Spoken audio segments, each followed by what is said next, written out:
And with that, the Auroraverse returns. Hello everybody, welcome to the stream today. My name is Sensei Suplex, and today we have the likes of the Seven Souls. Hope you guys are ready for an awesome session for today, as it's going to be the likes of Hellfire, as the Seven Souls are going to be storming into Hell. We will have, sadly, a couple players down, but that is perfectly fine.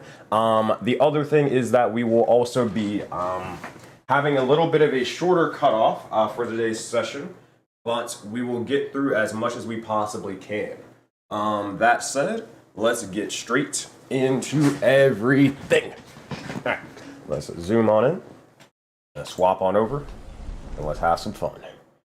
Alright, bam, bam, bam. Let's do this. That'll be fun.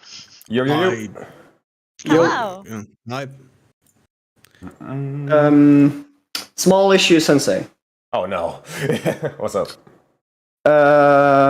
Foundry is not loading for me. Oh no. Oh no. Yo, Jarian, internet fun police are on to you. Oh man. Give it a second. In the meantime, if it comes down to it, you can just look at my screen on Discord. You can go from there. Sound good? Alright, if that's the case, let's do this. Alright, bam, bam, bam. Bam, bam, Bigelow. Where the... Oh, god damn it. Delete. There you go, come on. Come on, there you go, give me the song. Appreciate you. Alright. I think I need to make sure right now, because I had this idea, if you'd allow me to do it, that since we have some time before we really start with our little war, if I can cast tiny hut at the door. If you have 10 minutes to spare, then yes, but do you have 10 minutes to spare? No. Who knows? I also do have a spell slot to use. I could make it 1 minute, but yeah. And then also you'd have to stay in there for who knows how long, and whether that'll be a good thing. That's more of the problematic part, yeah. Yeah. But, alright, let's do this. Alright, so, if I could have each and every one of you all gather around the table, and let me tell you all a Voden fable. To gather around for the tale of these band of misfits, for this, my friends, this is the tale of champions. This is the tale of the corruption. This is the tale of the Seven Souls. Our heroes would reconvene after leaving the arena of the gods. As they'd wander out of these astral prisons, they'd question what all the others would see in the meantime. As conversations were had, the souls would begin to send multiple messages out via the Red Triangle, the Sewer King, and other means as well. Crafting armor fit for their own protection, and even contacting patrons for answers. Yahato or the... Oh no! No! Why is Discord freaking out? No! Why is Discord lagging? How dare you, Discord, you son of a bitch! It's fucking lagging me out in the middle of my goddamn intro.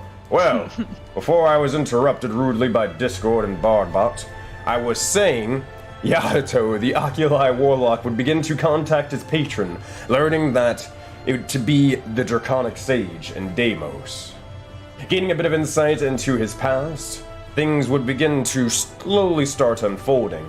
And as all of these things were wrapped up, the Seven Souls would rush into battle, inspiring their allies for the fight. However, they no longer have to do it alone, as the Shield of Dindar would protect them. That shield be a returning Oculi Paladin in Ulf. With a dramatic entrance, the heroes would fight their way up the mountain and try to reach Hell, or die trying. Upon rushing in towards the cave, however, they'd all notice as the corruption would become empowered to no end. Whether these souls will be able to continue on, or will they fight and be forgotten to the rest of time? We'll have to wait and see. The likes of Session 23 of Soulbound, the Seven Souls. Now that, my friends, we pick back up directly onto the battlefield. And that, let's see exactly where we are. Alright, let me bring you back to this sort of PTSD written map. Bam, bam, bam. There we go. Here we go. Come on, there we go. And also, let me go grab this. So, as we return, exactly where we left off.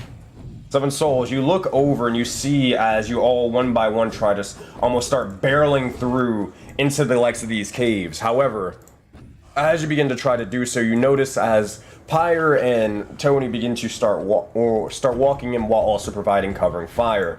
You notice as all the bits of the corruption begin to start glowing this astral light. However, you'll see in a brief sort of motion, you look over and you'll see as the Keeper begins to slowly sort of drop in.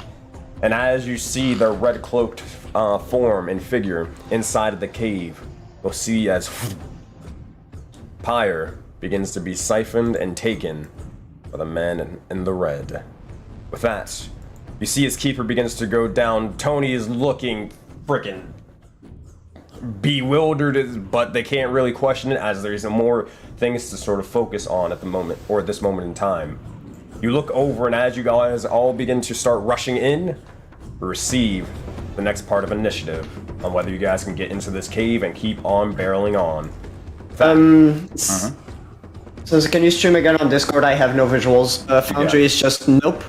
You got it. That should work now. Thank you. Alright, so with that, as we look over, we begin with initiative and combat. Let me remove Pyre from initiative. Alright. God damn it, cause we needed him! Alright, we look over and we find Anthrax being first, and then afterwards we have the skeletons and the skeleton army, and then Grod afterwards with that. But we look over towards Anthrax first. You see as a bunch of your allies are rushing in, you receive initiative. What would you like to do? Shit. I have to. No. Yell one more time at Keeper Kaz for taking away fire. God damn it, Kaz, we needed that! No! I'm sorry, I didn't mean it, but I have to. Yeah, I would make my way inside and try not to cause any attention towards myself. You got it. As you begin to do so, are you trying to make are you using your action to make a stealth check? If I can, sure. Alright, yeah, make a stealth check then. Alright, 21, you believe yourself to be hidden as you begin to slowly slink off. It's watching as the battlefield begins to play out. You try to cling to the shadows and get out of harm's way. You're now considered in the cave, Anthrax. That is your action. Anything you want to do as a bonus action, or are you good?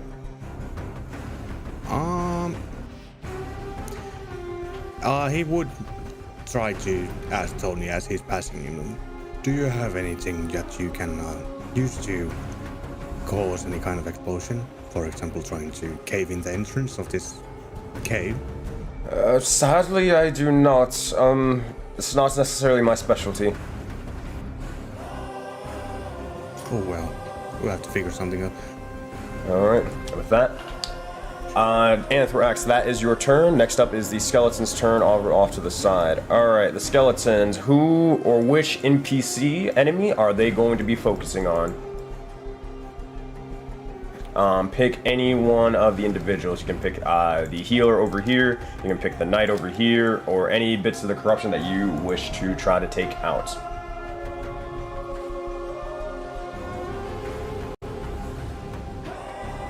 At this point, it really doesn't matter. So, healer or knight? I'd say the healer. They have more health. We should focus more damage on them. But like, you guys do you. You got it. Alright, that being said, you'll see as you begin to point out and recite the commands, Tony will begin to almost mentally tell each and every one of the skeletons to focus on this individual here. As they do so, the skeletons will fire off. So 14 points of damage towards them. You'll see as they begin to start pelting them with arrows and arrows. However, with more and more of the forces sort of falling a little bit, they're doing a lot less damage than originally. With that, that is their go. We go towards the next individual in the skeleton captains. The only individual alive is Slasher and the likes of Gravitos for now. With that, which one would you want to do? Would you want to give resistance to damage to anybody, or would you rather incapacitate some of the corruption? What's the radius? What's the possibility of incapacitating? 20-foot range. 20 foot. Every enemy in 20-foot range is incapacitated. Okay. Yep. What are we saying? Right, yeah. It's the most people per 20. Alright. Okay. In that 20-foot range, there's a question for you. Does it hit our own people? No. Also, I would say that these guys are going to start moving up. Not the corruption with them, though. Alright. Would it be smarter to take these guys out and either make these guys turn back or stop attacking our people? I don't think they'll turn back. Yes, but there's a whole group of enemies right there. So either they could stay alive one more round and we get another attack, or these guys turn back around and stop attacking. That's true. That's true. So we attack the ones on the front, like the front in front of the skeletons. No, right? the ones behind. The ones behind. Behind them. Okay. Yep. If you want, yeah. You got it. Can you kiss? Uh-huh. Yeah. Either they're a distraction or they survive. Either way, it benefits us. Can you point out on Boundary who you're talking about? Over here. I'm blue on blue. Yeah. Oh, gotcha. Here, let me change my. No, you're good. I was thinking the one with the knight because he's more powerful, but he's almost dead too. The reason that I was saying that is it has a lot more to do with either using them as distraction or letting them live. Either way, it benefits us. If we do the ones in front, the guys behind are pretty much going to come through and kick our guys' ass. All right. Okay. So you guys are going with the bottom one then, right? That's probably the better, in my opinion. We'll trust our tactical commander.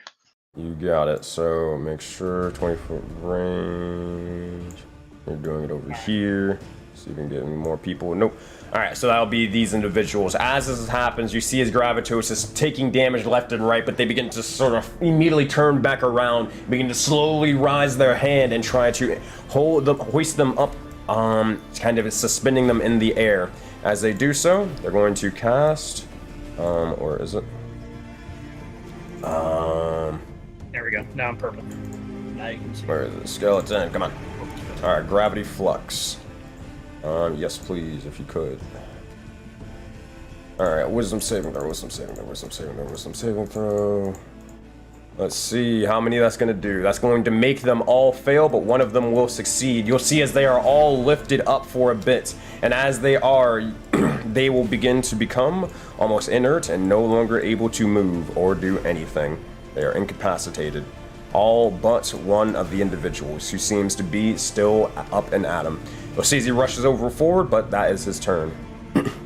Alright, those are the skeletons and the skeletal captain's turns. We go over towards Grozwarl, then we have the knight, then we have Yahato. Alright, Groz, what you got for us? I would like to attack this one over here. Go for it. As you begin to ready your axe or your sword, you swing forth and try to strike them down to provide a little bit of cover and also to carve an entrance into this cave. But a 10 will not hit, sadly. As you swing over, you're just barely able to miss with that one. Are you blessed? Actually, hold on. Are you blessed? I am blessed, I believe. Not blessed anymore because I accidentally used Sanctuary, not thinking. I did it for the cosmic thing as opposed to I had last time I had Bardic Inspiration. I don't think I used it from Ants. I don't think you used it, no. If you did have it. Could I use that for my first? Yeah, you can. The 10. Yeah, go for it. A 2? Well, a 2 is all 12? You need because their AC is 12. It's actually a D8. Oh, doesn't matter. 12 is going to hit, so we're good to go. All right. So roll damage. It's gonna just roll a D8, and then I'll go from there, and I'll be able to take care of the rest. Oh, you already got it. Nice. 7 points of damage over towards this individual, and with that, they will be completely cleaved in half, dead. All right, Graz, your first attack begins to completely bisect them. The second one, you swing over towards the other one off to the side. However, this one is not able to strike into them as they duck underneath and get ready to almost pounce over towards Ulf. That is your action, but you do have a bonus action and movement. I have a question for the corruption healer. Can I reach them? Yes, you can. I would love to go over there, and I would like to use Action Surge. Nice. All right, as you begin to do so, swing, swing, swing. You have 2 more attacks as you begin to roar out in a fury and begin to start carving into your enemies.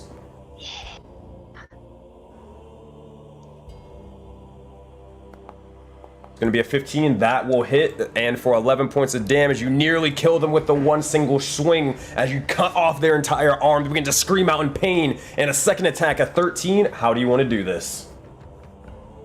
I would like to look this healer dead in the eye and not say anything, just let out like a little bear growl, like I'm so fucking sick of this shit, and then take the sword and straight up and down. And with that, you see as you slice them down the middle, they explode out into an astral mist, and with that, they are dead and defeated. Why the fuck is Discord lagging? Why does Discord just keep disconnecting me? Hold on, why does Discord keep disconnecting me? Bud? I don't know. Hold on, I'm gonna like try to completely close out of Discord and hope for the best, because it's acting dumb. Hold on 1 second. Let's try this again. I don't know why Discord has disconnected me, I think 3 times within the past like 30 minutes. So yeah, let's try to figure this out. Everybody on stream, like you guys can hear me like perfectly fine. It doesn't seem like there's any lag or anything like that, right? Sounds very muffled to me at least. Seem a little distant. Wait, like Nah, it's better. It's better now. I can hear you like normal on Twitch, yeah. Am I on Discord muffled? Oh, Nah, you you're were. better now. You were for a minute. Oh, Just sounded like you were far away for a second. oh, that was weird. How about now? Any different? You're good. You're good. You're good. All right. Cool. Hopefully that will fix that. Just a simple Discord restart. All right. That said, let's go on to the as I was saying before, as you begin to slash out into them, bisecting them completely in half, you see as they begin to explode out into an astral light and an astral mist. And with that, that is your action. That is your bonus action. You have a movement. Oh, go ahead. As I I could move right back. That would be great. Also, as she is slashing down, she lets out an inspiring roar. +2 to attack rolls and saving throws for everybody within 30 feet of me. That's gonna be. Can I scream at her before she decides to run back and tell her to get her ass to the cave? Yeah, you could easily do that. That's a free action. As a free action, Roz, get your ass to the cave. All right. As you begin to do so, you rush past the likes of Yahato, and with that, Graz, that is your inspiring cry, that is your action, that is your turn. We head over towards the next individual. For some reason, the Corruption Knight got skipped, so Yahato hold off for 1 second. This individual, they are still taking heat metal damage. And who casted heat metal? Was it Anth or was it Pyre? Yep. Okay. So yeah, I didn't. you need to roll, I believe, 2d8, and they're gonna make their dex save, which they will fail. Let's see. And definitely take a bit of damage. Oh, wait a minute. Yeah, this one's smaller.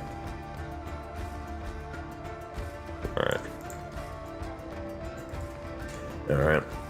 While you're doing... Yeah, I forgot about that whole thing. It's, I should have used my bonus action to cause that damage, and it's a Constitution saving throw. That's fine. You can do that. It's a Constitution saving throw, not a dex save. Yeah. Alright, they rolled a 4, adding their con, it would be an 8, so they still fail.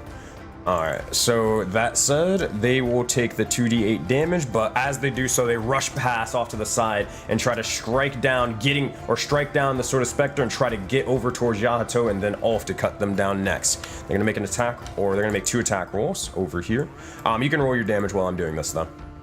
Alright, so 23 is going to hit for 10 points of damage. They are resistant, so they should take half damage. So that is going to be a total of 5.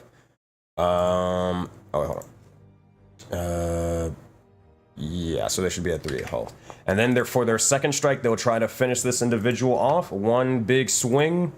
It's going to be a natural 20. They will take the full 15 points of damage as they just cleave through them before... You'll see as it begins to slowly vanish out into oblivion. The specter falls for the time being, and the corruption begins to look over towards you, Yahato, and they begin to almost start rushing and surging towards you as you are to be next.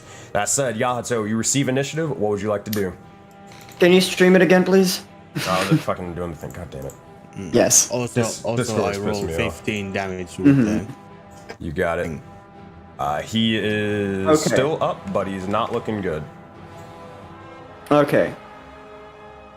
This is not looking good. I would walk back and towards right behind Graz and Eldritch Blast the guy that is right besides Ulf. You got it. As you do, we'll make an attack roll. This is Eldritch Blast, so I'm gonna go swinging. Alright, Eldritch Blast. They will not use their action. It's going to be a 17 to hit, 9 points of damage as you fire off the blast. It strikes into them and they are completely eviscerated. You do have a second strike though. Who would you like to hit? Okay, what's the status of the Corruption Knight? What's his health? What is his... He is near death. He is barely hanging on. Near death. Okay, I will try and hit him. That said, you send the one arcing strike over towards them, and the second arcing strike, Eldritch Blast. Let's try to parry. Why is it trying to parry again? 18 points of damage, but it's only 1 point. It's not going to be enough to kill him. That said, strikes over left and right. That said, Yahato, what you got else for your turn? You got a bonus action and still a bit more movement. Maybe move closer towards the cave, and that would be my turn. Are you moving? You have enough movement to move inside the cave. Would you like to? Do you wanna Okay. We go inside the cave. You got it. That said, Yahato is now safely inside the cave. They continue on. They have the ability to do Corruption Blast for everybody. Worst case scenario, you come back out and blast someone again. Alright, that said, Tony's turn. They will look over towards each and every one of you. They'll see as Ulf is injured and Graz is injured. Looking over towards you, they will step out of the cave for a bit, and they are going to cast a third level healing word over towards Ulf. Yeah, third level healing word towards Ulf. Alright, we're gonna roll for this. Also, did Discord do the thingy? No, it didn't. Alright, cool. Sensei, I have a question real quick before Tony does this. Mm-hmm. The way that you worded that we would have a little bit of time for a short rest, does that mean we will actually get a short rest, or that we are just resting shortly between battles? Actual short rest, mechanically. Okay. Thank you. Yep. Alright, this is gonna be a third level. Oh, my draw died. Algerian Foot Police, no! Alright, he's gonna cast that spell, and that's going to heal you up by 13 HP off to keep you going. Alright, that's it. It didn't go through, so let me charge that up. I don't know why it's making you roll concentration, but you can ignore that. Alright, that is going to be Tony's bonus action. As an action, they are going to cast actually not Toll the Dead, they're going to cast Chill Touch. Because they're a death cleric, they're going to be able to cast it at 2 people. They will cast it at the knight, and they will cast it at just one of the random corruption just to kind of help out. Alright, Chill Touch. It's going to be a, yep, that's going to hit for 19 and 13 points of damage. The Corruption Knight we'll see as immediately it's almost a skeletal sort of hand with this strange devilish flesh begins to reach out towards their heart, crush it, and then send them off to the side. That will be their turn. Next one over here is going to be a Chill Touch. 22 points, 13 points of damage. Why are they taking off? That doesn't make any sense. They're not resistant to it. Oh, yeah, these ones are. That said, that will still be able to keep them up alive, but that will be Tony's turn as they begin to send those skeletal hands out and begin to back up in the cave once more. All right, next up in initiative, we have the likes of the Corruption. Afterwards is going to be Ulf, and then is going to be top of the round with Anth again. All right.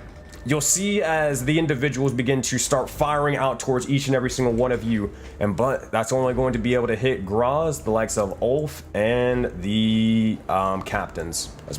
All right, let's see what happens here. We're going to just target Ulf for the sake of this, or actually, we'll target Slasher, make it easier. Slasher.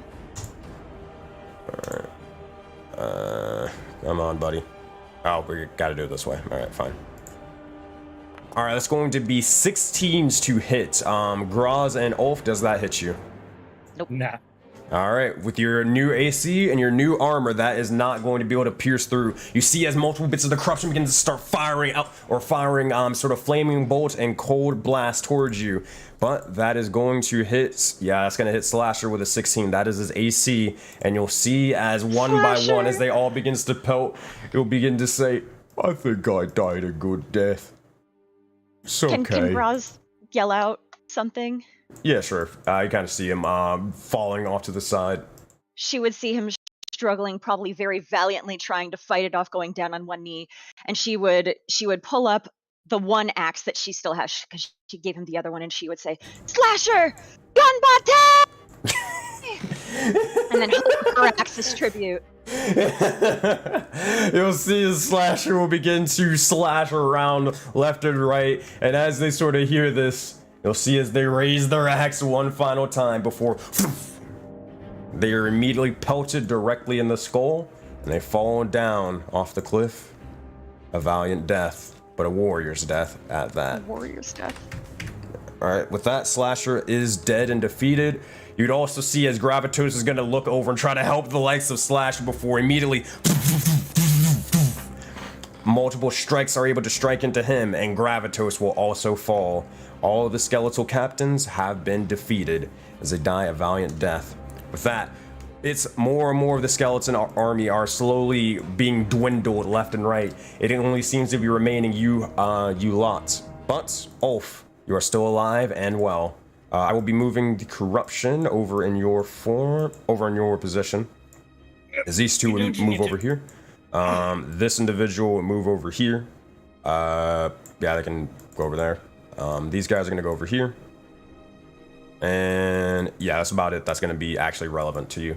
All right, what would you like to do, Ulf? All right, so I have two questions. Number one, I'm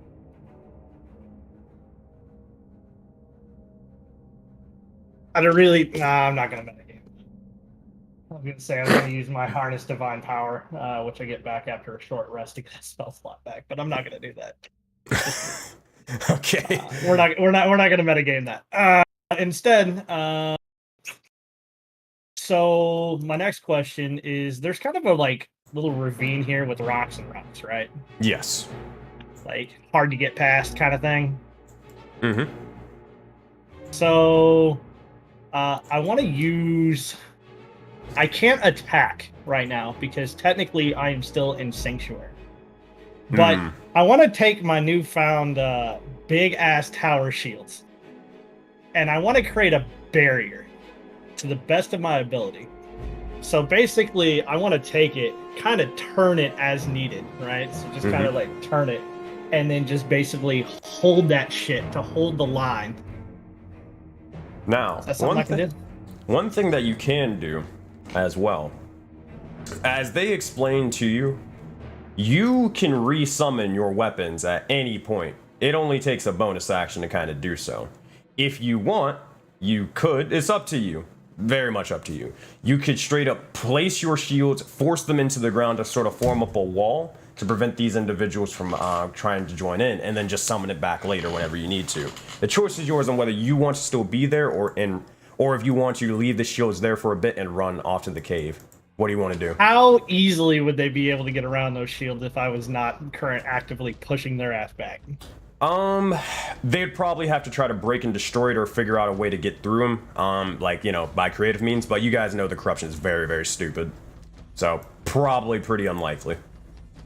Well, then fuck it. We're gonna slam. That lowers my AC though. Yeah, so it's up to you if you want to do that. No, I'm gonna stay right there. Listen, if you want to do that and then like dash inside, Groz still has Cloak of Stars up, so she could take whatever might be coming at her with disadvantage. Well, I have Sanctuary, which means that they're probably not even gonna be able to hit me. Oh, gotcha. Yeah. So, I will keep right where I am. It's also more in line with Ulf, I think, to stay right there. We're trying to get in the cave, bud. It's fun. Basically, Let us all get in the cave. Yeah, you're gonna see. If Graz had run into the cave, I'd be dipping out into the cave right now. That's all I'm saying. I'm on my way to running into the cave. She's like a little busy here, fucking slashing the corruption's head off, slashing it. We're trying to get in 6 seconds, man. Get in the cave. No. So I'm gonna hold this line. I'm gonna hold this line. I'm gonna hold the line. They're not able to hit me other than with the area attack, and that's only the attack. You remember during a certain one shot when you were like, just go away, go do the thing. I was like, no, it's fine, and you were like, just go. That's what's happening now, man. Get in the fucking cave. I can get into the cave on my absolute next turn. It's okay. That's it, Dreddy. I'm gonna hold the line and turn around. You want to just do this? You want to just hold your action for whenever Groz gets in the cave, just dash I'm away. Yes. Yeah, we're okay with that. It's like, hey guys, I have a simpler day, dude. We're gonna hold the line and make sure that they can't with any kind of bonus action, and hold my action to just dip the out once she actually gets into that cave. All right, you guys got it. I said, Anth, you are up and you receive initiative. What would you like to do? I would really like to see the inside of the cave, but I'm not sure if that's possible at this point. Say that one more time. Yeah, I'd like to see the inside of the cave. Looking inside, it's just a small little. It's nothing special. It's just like not. I wouldn't say a hallway, but like a small little path. And then inside, you'd see further down the line, there is a bright reddish or orange light. That you wouldn't necessarily know about, like in character, but that would be basically what you see. Quick glance. How far up in the cave is that light? Can I have an estimate? Like pretty far. It'd be 30? like about 90 to 120 feet. Oh, okay. Okay. In that case, it come out just a step to give all of bardic inspiration by just shouting, "Get in the goddamn cave!" As you do, if you feel very much inclined to get in the goddamn cave. And with that, that is your bonus action. You do have an action though, Anth. And I will actually secure myself a little here and use cure wounds on myself. You got it. All right. And with that, I as use you that cast... bardic inspiration to dip out and grab Graz on my way out and just be like, "You're coming away!" Not yet. But you can use it to help out if you ever need to. All right. So, Anth, I just maxed my health. All right, Anth. So is that your turn? Action, bonus action, move back in the cave. Yeah, and then move up to say maybe 15 feet. You're good. It doesn't matter and all that stuff. As long as you're quote unquote in the cave, then you're fine. You won't take any damage from the one thingy. Yeah. All right. With that, only a couple of individuals are sort of surrounding you guys. Anybody, or actually, do you have a? Yeah, you guys can have one more attack before all these skeletons are about to be gonzo. So, anybody in particular you want to kill? Also, that's dead. Yeah. Oh, he's dead. Okay. Yeah, he's dead. So.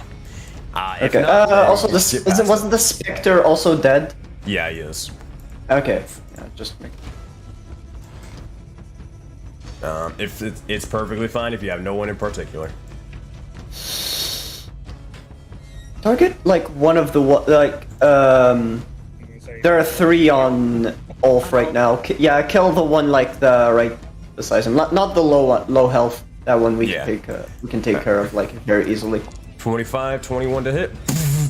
You see as he is turned into a porcupine, as he is dead and defeated. And with that, we go towards the next individual. Skeletal captains are dead. We go towards Grozwaro. What you got for us? I'm running into the fucking cave is what I'm doing. But before she does that, she'll go, Ulf, get in the fucking cave! As you do. You rush on in, full on action to do so. Graz is now in the cave in full safety. With that, Ulf, your held action begins to trigger off. As you begin to rush over off to the side, you'll see as the individuals begin to take attacks of opportunity, but they need to make a wisdom saving throw first because of Sanctuary. It's going to be wisdom save 18. He will succeed. The other one will make a save. They will fail, so there's going to be one attack of opportunity coming towards you from the low health guy. It's going to be a necrotic touch. 20 will miss though.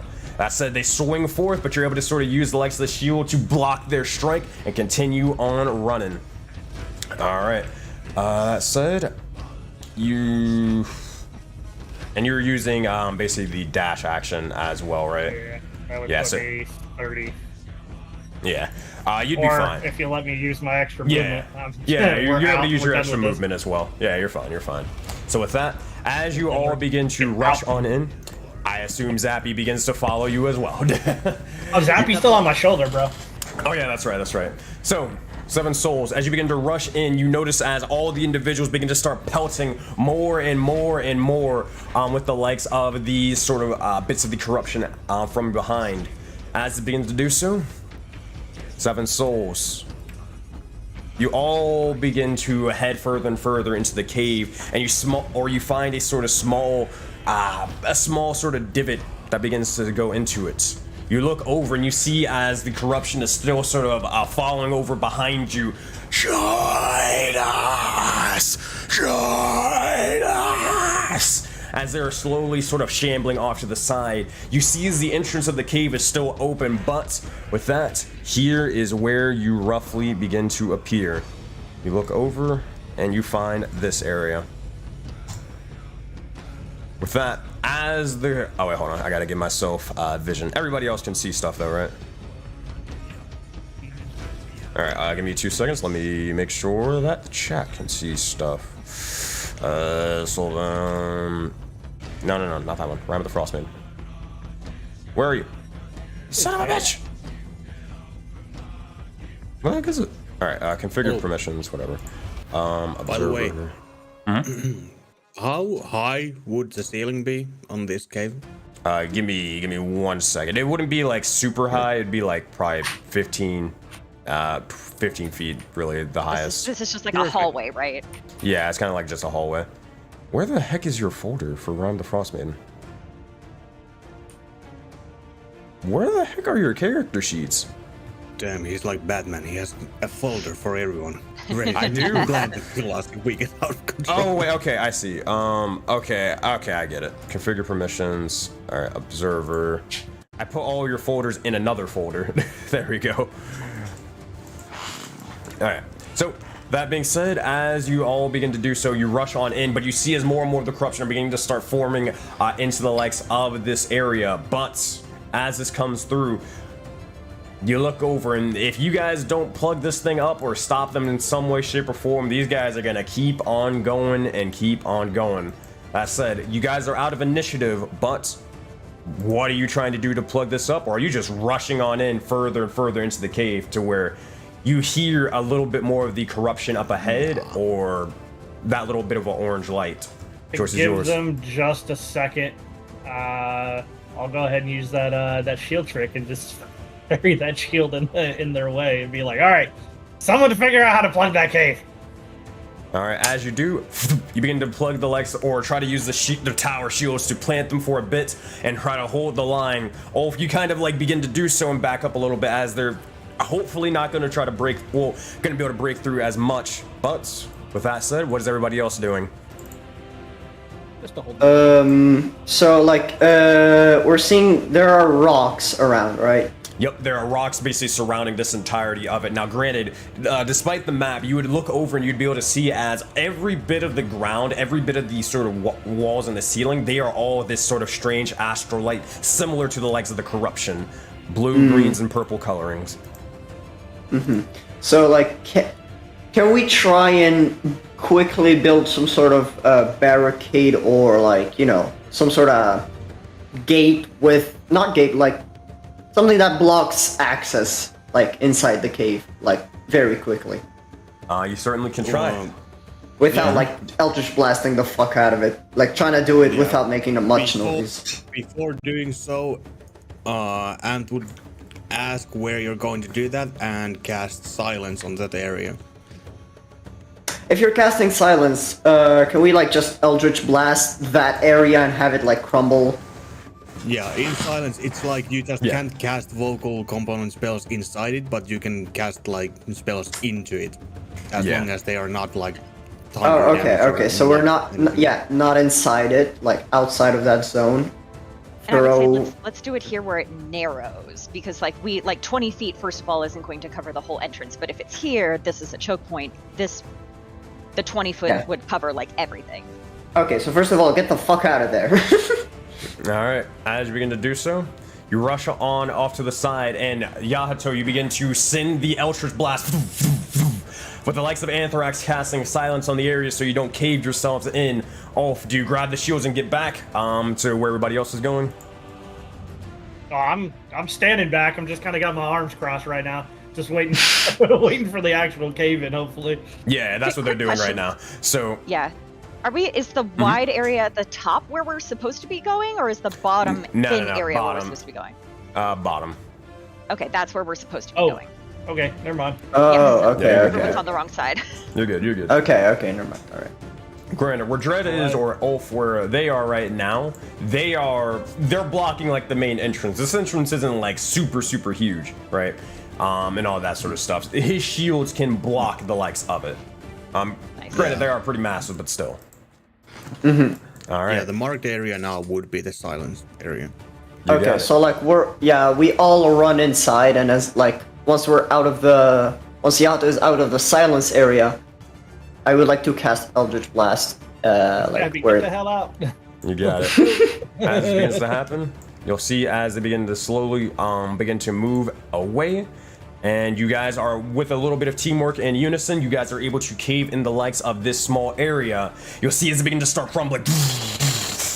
However, they make no single sound with the likes of silence. And with that, you hear the bits of join us begin to sort of start forming outside of the cave and outside of the rocks as they're slowly sort of trying to barrel in. You'll see as they're trying to like stick their hands through every now and again, but they are struggling to get or to be able to do so.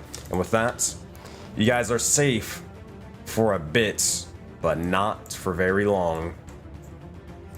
Seven souls, you guys are good for now. Good stuff. So, as they're all just like trying to get into that shield, is that shield just sitting there with a bunch of rocks and everything on top of it? They're trying to reach back. I'm like, hey, wait a minute. I can do this, like, and I open up my hands again, and the marks like start to circle out and start to make just the outline of the shield as it rematerializes back. And I'm just like, that's cool. Easy enough. And as you do, the shield disappears, and it just crumbles on top of all the ones trying to get past. Screw those corruption. You'll see it's just as they begin to sort of screech and they croak in their final moments of death. You look over, and it's not silent, not at all. You do hear all of the corruption sort of festering outside, but what you do notice is that up ahead there is a smaller sort of path. But you guys are fucking wrecked to all hell. Looking over, you all are injured, but you're not too unhealthy. It's more so your bodies are breaking, your bodies are tired, exhausted, and more, but you knew this trek wasn't going to be easy, and you still have one leg of the journey to go. With that said, Seven Souls, what do you say or do at this moment in time with a little bit of a small divot or a little bit of a small break in between? Anyone want to go first? Back over at Graz and just say, you got any chicken? Yes, here you go, buddy. And she pulls out a chicken leg. I'm seeing Zappy begins to sort of walk. Zappy, get over here. You'll see Zappy, as soon as you pulled out the chicken leg, Zappy was already walking over here, just looking like, for me? Just kind of looking over towards Graz. Zappy did hella good in that battle, so Zappy gets your treat, bro. Yeah. Alright. Do we need to eat, Sensei? Like, Graz could just, like, be like, hey, let's Nah, everybody take a trail snack. Yeah, you don't ever have to, like, say you do it. I just assume you guys, like, all eat to, like, get rid of your little exhaustion, survival stuff, if you have the food necessary. Combat. Yeah. Yeah. Which way? Because I see that there's, like, small, something here. Nah, or it's is it not. just... That's not accurate on the map. I just did that. That's why I have the whole black walls and all that. Right, so it's like this direction that the only way to go. Pretty much. In that case, and would say that I think we should scout ahead for the time being. Sensei, question, like, how close, like, you said we hear that there are corruption ahead. How close would they be? Pretty damn close.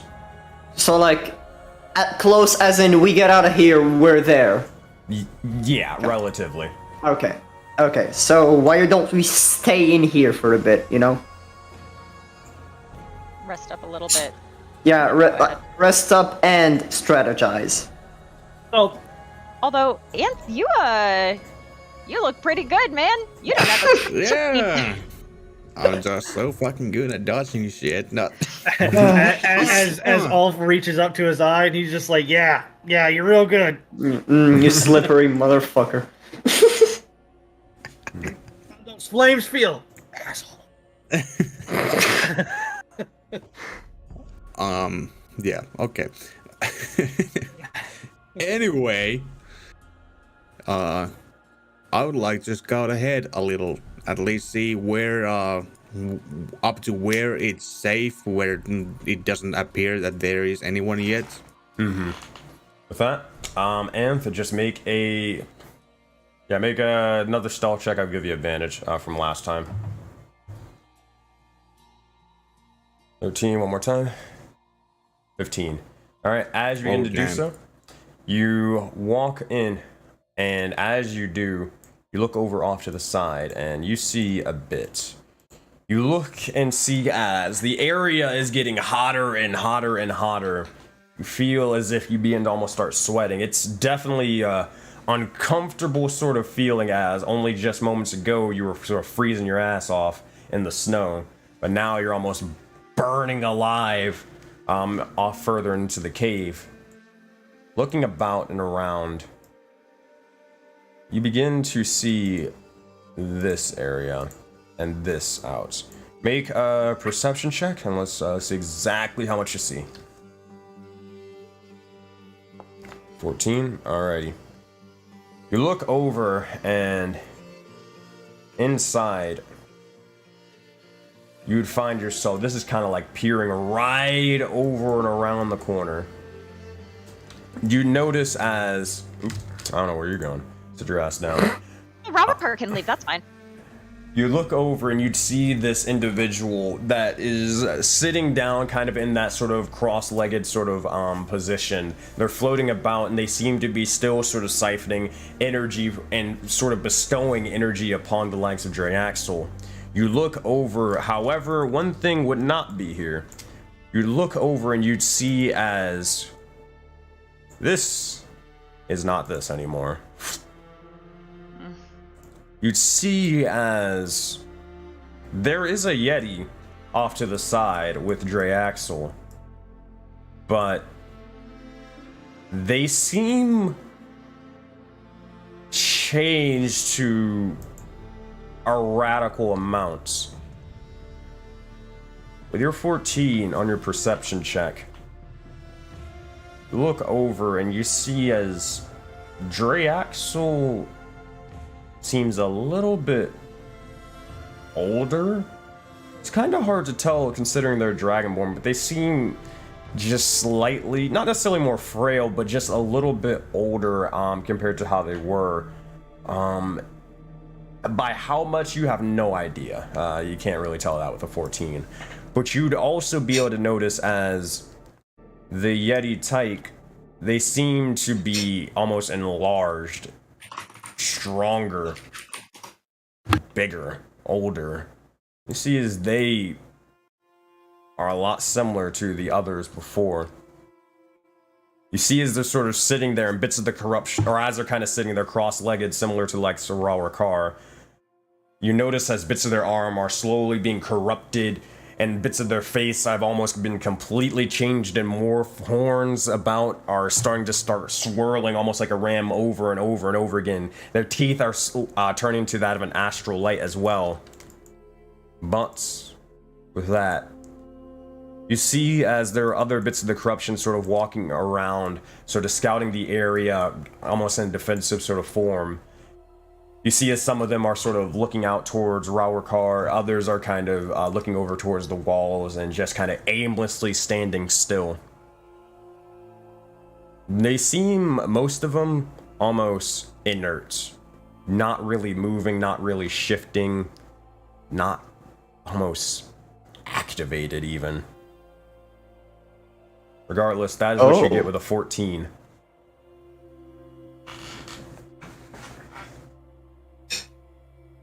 That's it. Anything you'd like to do, Anth, or do you head back with this information? I think right now I would head back with this information and relay some of it back to them. Like there's a giant fucking creature in the middle of that goddamn portal sitting down. I have one question real quick. Mm-hmm. Where was that portal? Where's the portal we got to get to? That's a good thing. Good question. You look over, Auroraverse is on top of the portal. Of course. Oh. Yeah, we saw it once, like in that same map before that fucking thing appeared on top of it. I just wanted to make sure I wasn't trying to leap into lava and be like, Yeah. I'm leaping into a portal. No, you're leaping into lava, bro. You're dead. Yeah, Take me to hell. you would see as they're like floating over the likes of the portal and kind of not necessarily guarding it like intentionally. It's more so they're just blocking it. Right. All right, sorry, Rick. I didn't mean to cut you Okay, off. so blocking. good. You're saying, Sensei, blocking the portal. Therefore, like they're as big as the portal. Yes, sir. So, like, I'd say the portal is the same size as the token. Yes, sir. That's not as big as expected. Yeah, we thought it was like the size of the mountain behind it. Oh, don't worry. So, I would love to be able to explain that sort of thing, but you guys don't know. You never really scouted out the mountain, but you would see, as there is one thing that I can tell you, the mountain itself. All around it, you do see like that sort of that same similar swirling force and sensation around it. But the mountain has been, like, all of the area around you, it has been almost completely rebuilt with this sort of astral nature to it. all the bits of destruction, like for the example, Graz, you walking into this cave entrance before, you see it has nothing close to the same exact layout at all. This whole area has been completely reformed and rebuilt by the corruption. Now, that said, everywhere inside of this cave is similar to like that sort of strange astral light, but it's not as how you say, it seems to be more of a lingering or fading effect rather than just an actual, like, it is, you know, starriness like space and yada yada yada. It kind of actually looks a little bit more like the actual map, if that makes sense.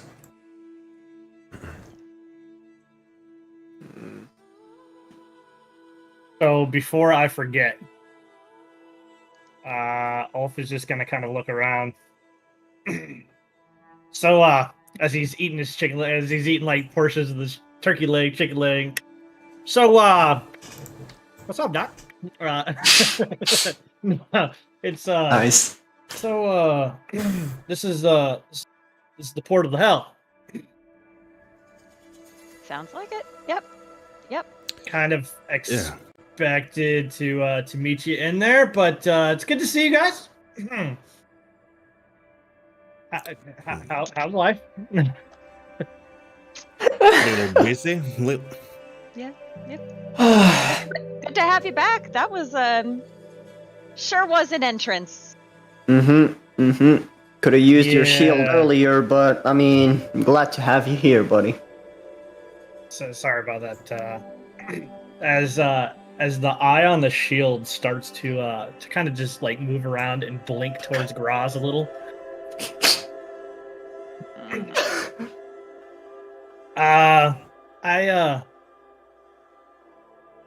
Depending on how long we stay here, we may want to talk. I will say this, out of game, so you guys know, you have only about 30 minutes. You guys are actually RPing a full short rest. Wow. You actually only have 30 minutes before this. You figure that the corruption is probably going to break through. Okay. You're saying So- it is a short rest? Yes. Assuming So, that like- nothing terrible happens, that, you know, as it typically does, but right. All right. In which case, I will do very, very quick items. Number one, harness divine. If we're actually taking a rest before we take said rest, I'm going to harness divine to get a spell slot back. All right, easy enough. You can So mark I that can off on your use- character sheets. It'll come back On your after character after the short rest. It should be Gotcha. good. And then before we leave, like as we're getting up to go do this, I'm going to do this now, but it happens at the end of this. I'm recasting Bless at the, how many people I get? 4th level. 1, 2, 3, 4. At the 4th level for all 4 of us, or at the 2nd level for all 4 of us. Well, keep in mind that bless only lasts a minute, so. Oh, that's what I'm saying. On like, Oh, okay. oh, I get what you're saying. Never mind. You know what? I Yeah, won't do okay. that. Yeah. I won't do that.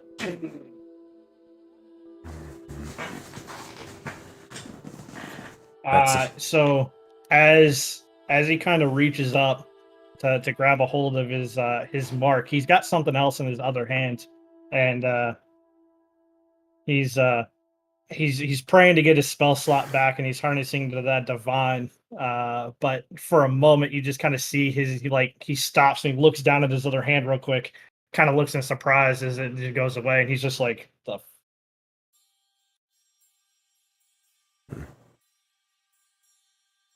You'll see the Zappy kind of like barks and looks over towards you, kind of nestling amongst you, kind of looking at you like, "Hey, what's wrong?"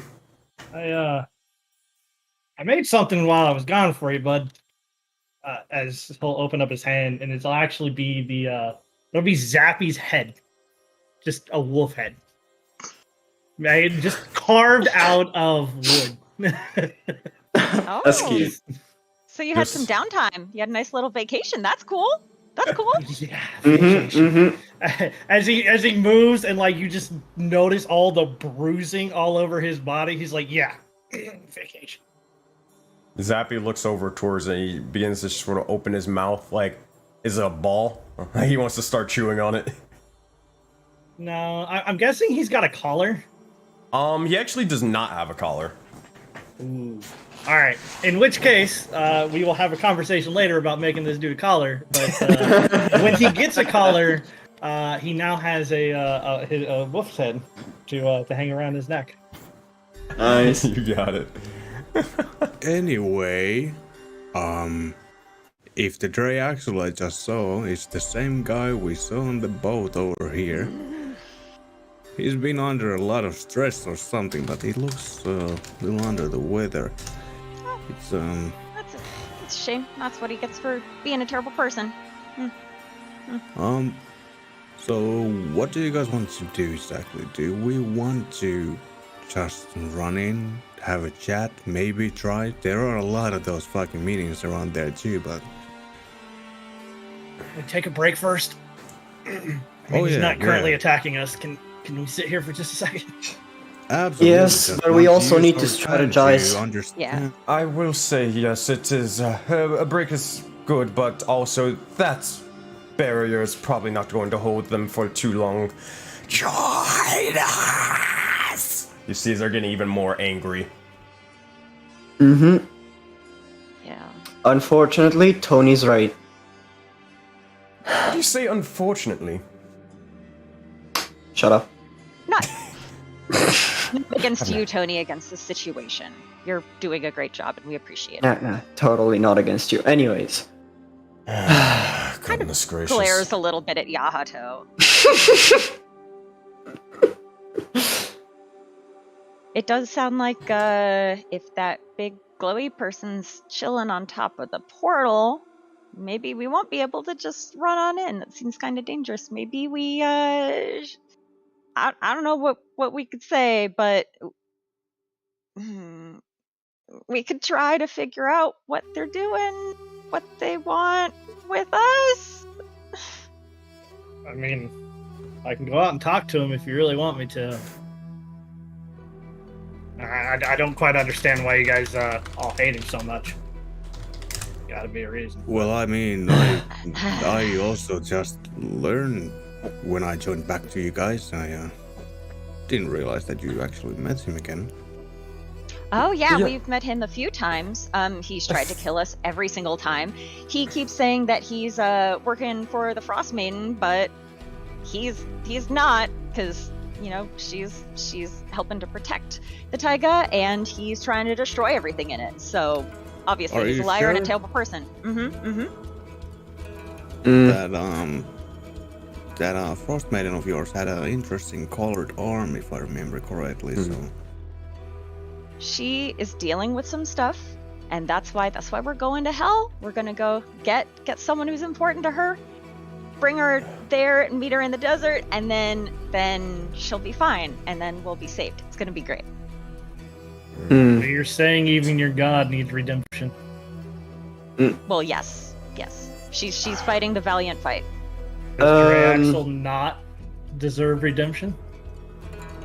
He hasn't tried to do anything to not be an evil douchebag. So if we walk up to him and talk to him and he says, oh hey, I've seen the error of my ways, whatever, then I'll consider it. But we've tried to talk to him, we've tried to reason to him, and he just keeps trying to murder us. So question, why exactly is this Draxel individual here in this cave? Good question. Great question, Tony. And, well, if they're in this cave, are they like hiding out, or what exactly did you see, Anth? They seem to be working with whatever that damn creature on top of the portal is. They seem to be either gaining power from it or giving it away, something like that, but it's definitely an exchange of some kind of force. So, you know this individual a lot better than me, but I will say you are trying to convince an individual to see the error of their ways after they have the wrath of an entire god known as the Frost Maiden, who controls the taiga and also is working with the likes of the Starry Ones and is getting power from them right now in this mountain full of the Starry Ones. Again, you know this individual better than I do. It could be that they're a swell fellow, but I'm just saying, from the way you explained it, that's kind of how I took it. I assume it's more about learning why they are doing the things they are doing rather than trying to convince them not to do them. Fair enough. What makes you think he will answer you? Nothing really, but never hurts to have a chat with someone. Fuck, are Realistically, great question. Realistically, though, what are our alternatives? If we run in there swinging, we know exactly what's going to happen. A battle. If we try to talk to them, or maybe if we try to be sneaky, so I don't know, but we know what happens if we start a fight. We don't know what happens if we try something else. Well, he doesn't know who I am, right? He doesn't know. He's never met you. I never met him either. Dang. If Actually, only What Pyre if was we here. go out and have... If only Pyre was here. Yeah. So what if we go out and try to gain some information? Nah, just stand back a little bit, don't be seen. Graz. Make sure to be able to get there if we need to. Graz, I have a question. Mhm. This Frost Maiden Mhm. is the same person or whatever the fuck that was that we saw that day in when you had your moment. Yeah. The same person you call Vitalia, Mhm. Mhm. and you said she knew me, right? She said your name, and I remember her mentioning you a few times in training. Mostly that, little Spitfire Yahi not following directions, not watching his feet. So Does sound like me. sounds like she did. And she's been fighting off the darkness for a while. She's been trying very hard. Okay. Now let's say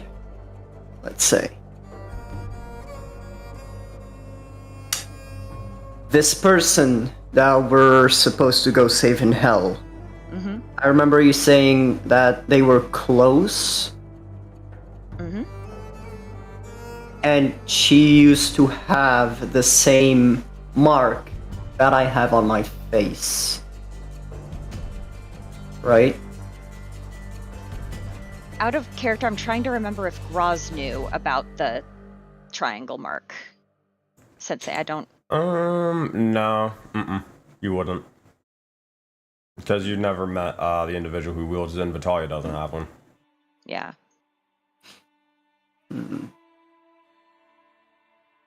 I know, I saw it. I know that the mark was there. Mm. If there's anything else I could try and go there with Ulf and maybe find an opportunity to just at least find a way for us to go into the portal. Maybe stall him for a few minutes for you guys to maybe come up with a better plan. But if he's devoted as he says to this Frost Maiden, maybe he will be interested in a talk. That's actually not a bad idea. That is something that that he claims that we have in common. Could be a good starting point. So are we gonna try that? I wonder if it would be a good idea, as I could turn myself to look like one of those minions to get closer and see if they are actually chatting anything about with this creature that they are communing with. Yes. Outside of the game, you remember those catastrophic events that he said we could take a short rest as long as we don't have catastrophic events? I feel like embodying the corruption may be one of those events. I've done it once before and didn't do shit then. The plan is we do it after we rest. Yeah. And also try and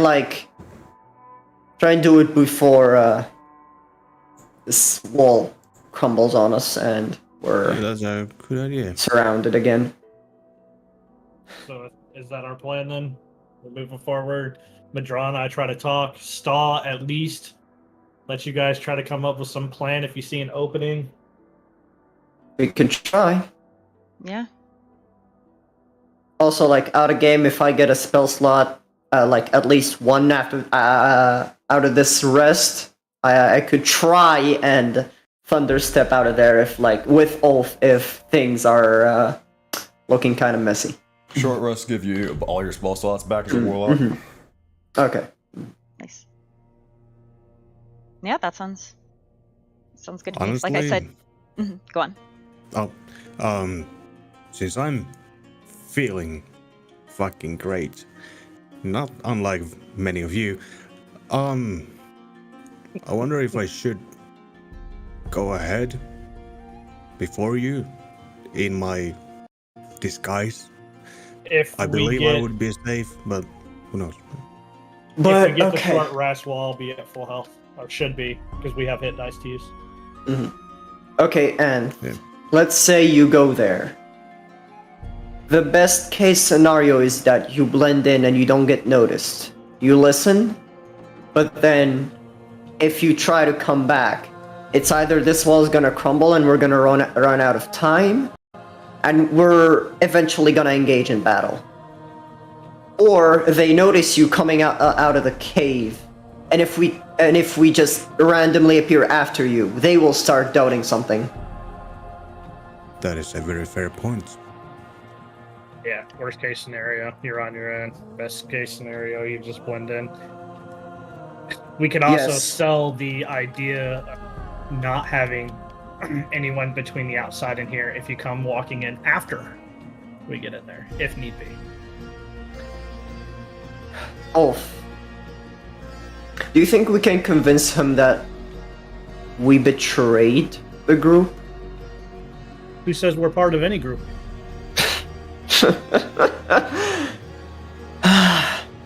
Nice. So we're doing it? He doesn't know who either one of us are. I say we use that to our advantage to the best of our ability. Question, Sensei. We do have the When- marks. Yes. Yeah.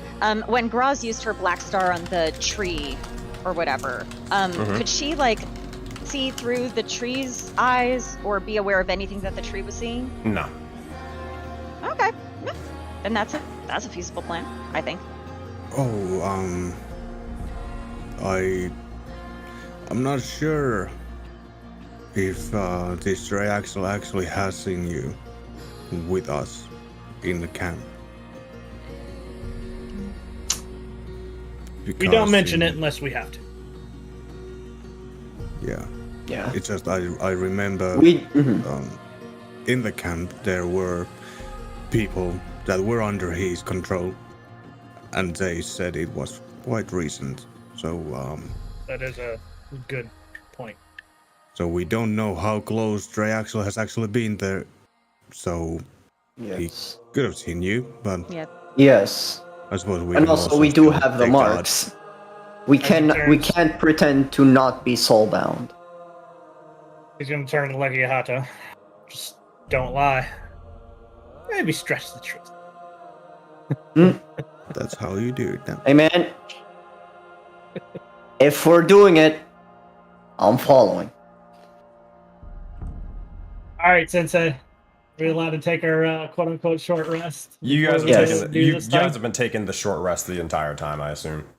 Okay, so like, whenever we decide that it's done, right? So, Well, I mean, it's more so whenever this timer's done, it's done. Or unless you guys want to end it early if you don't have anything else to do. yeah, that's what I asked. Like, if we Yeah. want to end it early, we can end it early. Does yeah. anybody have anything else to say? Tony has one thing to not in ask character. afterwards. Yeah, not in character, but I assume I also get a short rest, even though I did a little bit of scouting ahead. But Yeah, you're fine. Okay, can you do me a short rest, Sensei? I'm not in Foundry.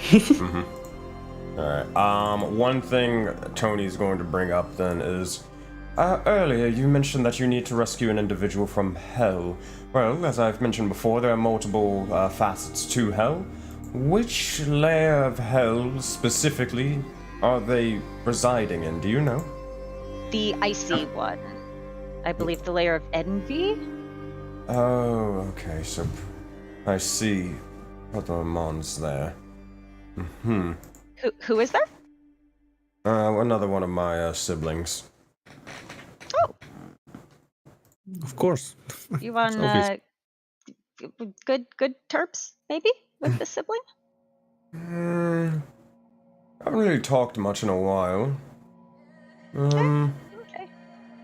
It's kind of shrugs. It's one of those things where I think this is the term, where it's like you go to like a sort of reunion, it's like, hey, friend, I know you're my cousin, something, I think, and all that sort of stuff. Yeah, I remember you when I was 3, of course I do. It's kind of like that. Really can't get anything out of you, Tony. So you can only assume that reuniting with someone you barely know, they will politely do whatever you ask. To be fair, Yahato, we were all separated at the age of 5 or 7. Oh, Fair. that's very sad. I'm sorry about that. It's quite alright. Actually, funny question. How old are you, Tony? Tony would be... if I remember this right, yeah. Well, we all funny enough, funny thing about that, all my brothers and sisters and more, we all share the same quote-unquote birth date. We're all 25. You're very Okay. wise for your age, Tony. Thank you. What? I kind of have to be, or else. Yes.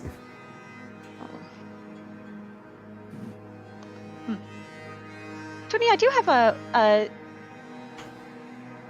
So we're going to Hell. You've mentioned that you've studied some stuff about it. Would love to know that at some point. But also you mentioned that names have power. What did you mean by that? Well, it's not necessarily a topic that I could probably explain within a couple of minutes, but knowing a devil's true name holds a lot of power, similar to the likes of the Feywild and more. That said, it can be used as a bargaining tool in among other things, but it's a whole sort of cultural thing, and I would love to be able to tell you about it. I really would, but Totally. maybe not when that's happening, only several feet away. Yeah, that's fair. That's cool. But I can explain that for sure. Would love that. Yeah. And then I guess would you happen to know by any chance if when we get through the portal, is there anything we should expect about wherever we go?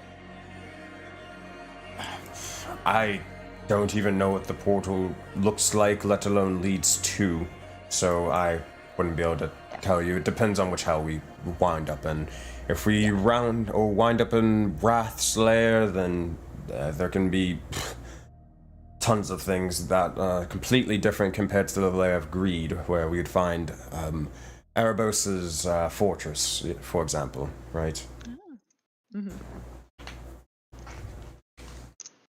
Cool. Just trying to ask to be prepared. Didn't expect you to know. Thank you for sharing. It's fine. I mean, again, I've studied, but it's more so of, my father telling me these sort of things, the basic things and ideas, and me seeking the answers for myself. We grew up mainly in, I believe, Tahiri. It's another realm far, I assume, from here. Yes. You see as I kind of shudder a little bit. Oh.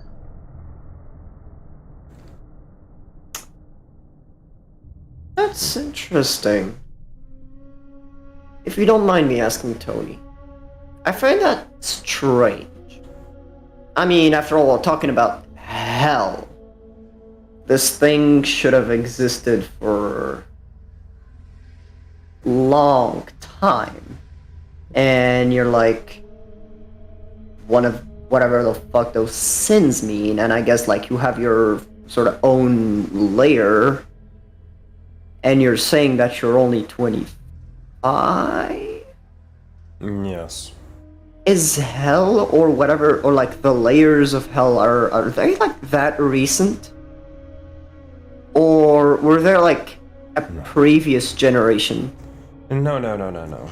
So, well, see as they begin to question, actually, I don't know about that.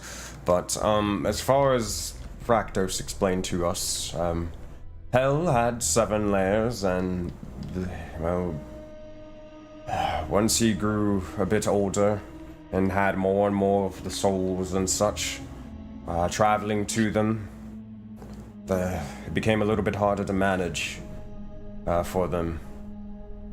They wanted individuals to, how you say, rule over in their stead, them being the overarching ruler and lord of hell, while several disciples, several beings could look over and after it. That's how I assume we were all sort of created.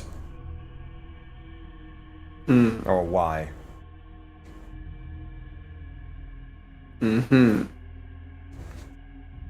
But, we didn't really have much of a choice or say in the matter of being created. They did look after us, by interesting means and methods. There was, individuals who were nice there. There was, a couple of the Infernals, servants and more that would look after us and all that sort of stuff, but besides that, we were to train every single day, every single night, for hours and hours upon end. Pride and Wrath, they really looked into it. They took it very, I wouldn't say seriously, but they were more involved and interested into it. I myself, fighting and all that such, it repulses me, but that's why I have my allies to do so instead.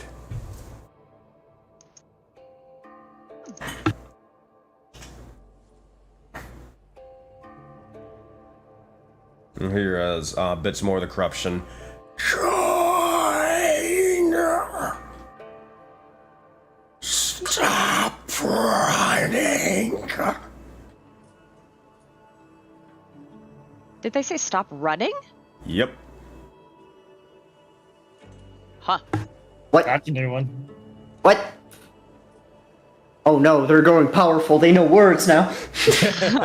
They know basic vocabulary. Ah, shit.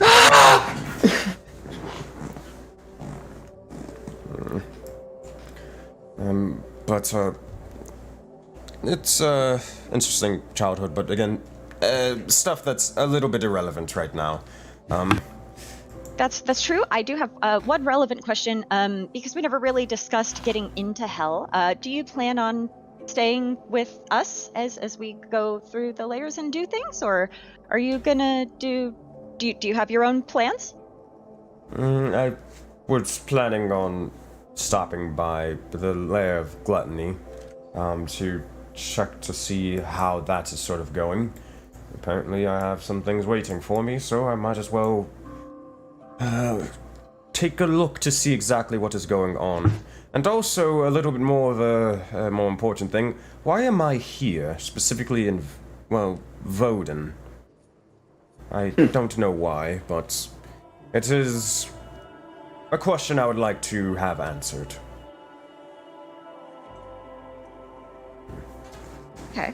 Especially also after knowing that my brothers, sadly it had to be that one, is he as well. You see as Yahato, like, looks at his sword for a bit, like... Tony, have you ever died? Well, my would hope not. I mean, I can't really. I don't think so. I don't think I really can die. I don't think so. So they begin to ponder. It's more of. Do you know how the gods sort of work? This will make this very, very easy to explain. With the whole things of life and death. Not really. I'll keep this extremely, extremely simple. So, the gods, they can't really die. The reason why they can't die is because there's too much faith and belief into them. The faith and belief of their followers to said gods basically keeps them alive in the first place.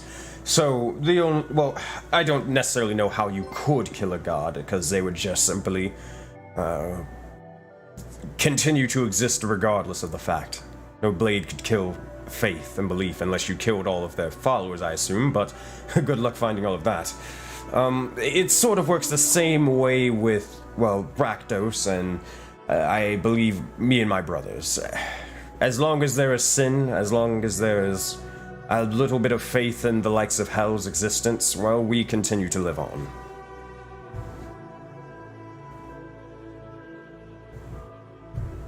Super cool. I see. Things get weird when you either are born, unfortunately, higher on the totem pole, or you start working your way up on the totem pole when it comes to life and death. I assume, and they kind of look over towards you, Graz, I assume you kind of understand this as a Valkyrie, right? Life and death gets weird. Do I, Sensei? To an extent, for sure, with the likes of Vitalia and all that sort of stuff. Yeah. This wouldn't be any, like, crazy news to you. Yeah. Like the whole god. Same thing with kind of like Anth and Phonax, and then same thing with Ulfin, Jormungandr, and all that. You'd kind of just know this generally. Yeah. Vaguely, yeah. So, Phil, let's make sure we got this sort of plan set up together. Let's try to make sure we're all on the same page and run me through this one more time so I'm prepared.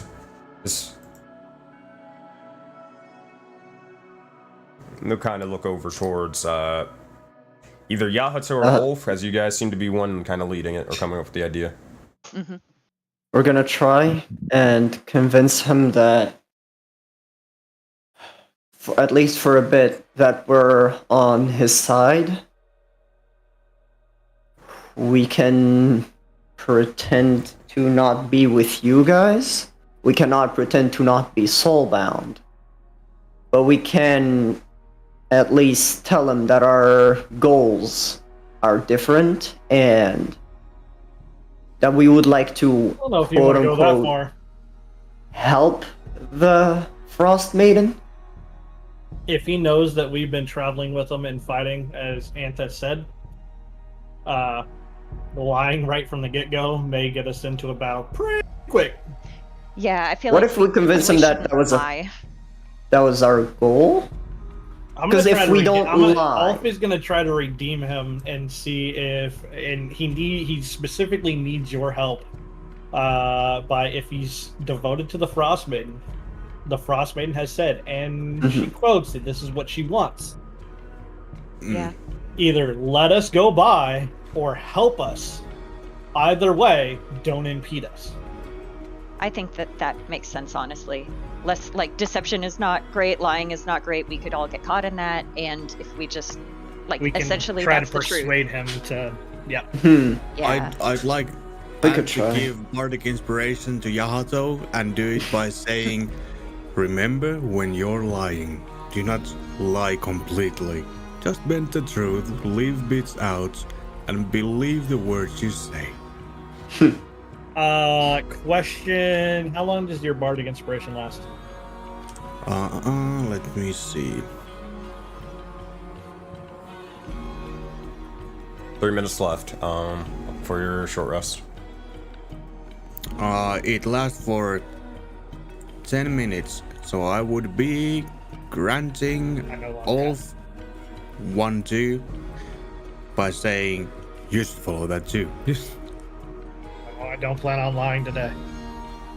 Oh, I'm not saying lying, just bending the truth.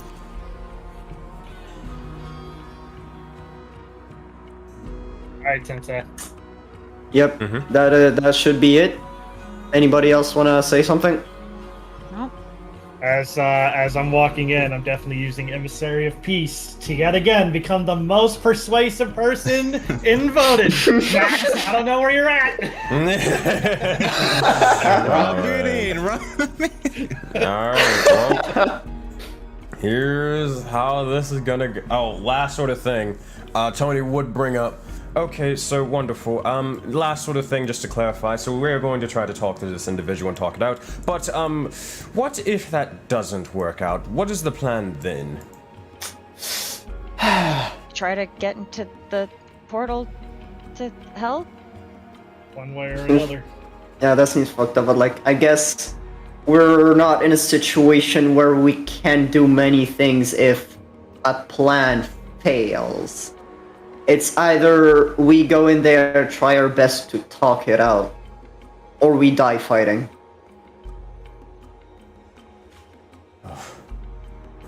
If that's the case, you're gonna Tony's gonna use channel divinity, channel divine power. I mean, if you have any other ideas or suggestions, we'd love to hear them. Not much.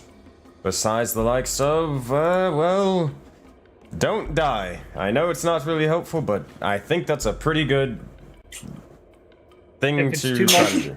If He it's pats him on the shoulder. as- Thank you, Tony. Thank you. Thanks, Thank you. Tony. Ulf is gonna turn around and look at you guys. Worst case scenario, if things aren't going well, stop fighting, get through the portal. We'll figure it out on the other side. Yeah. Don't worry about me, Just got And- back, bud. Yahato. Mm-hmm. If blast starts coming, stand behind this shield. As he will make sure that both sides of the shield are locked and we're getting that bro. We're gonna tower defense this dude. And just Yahato just like talking over his shoulder, be like, yeah, what do you say? Oh, He's man. right. This is, Just oh boy. one thing, Sensei. One last thing. Yep, got still a little bit of seconds left. Okay. As we're ready to go, Yato just grab his sword again and like. Can you help? Anything? Like in front of everyone, like everybody hears this. Does your sword talk? Are you talking to your sword, or who are you talking to? So I know. Deimos.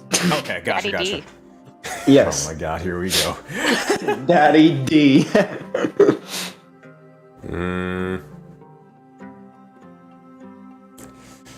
That's fine. While he's doing that, I mean, I was planning on walking forward, and just being like, No, he's walking with you. It's just that like before we get in there, maybe Yeah. get some help.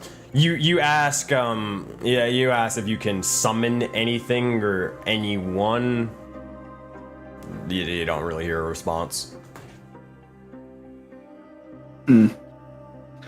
Okay.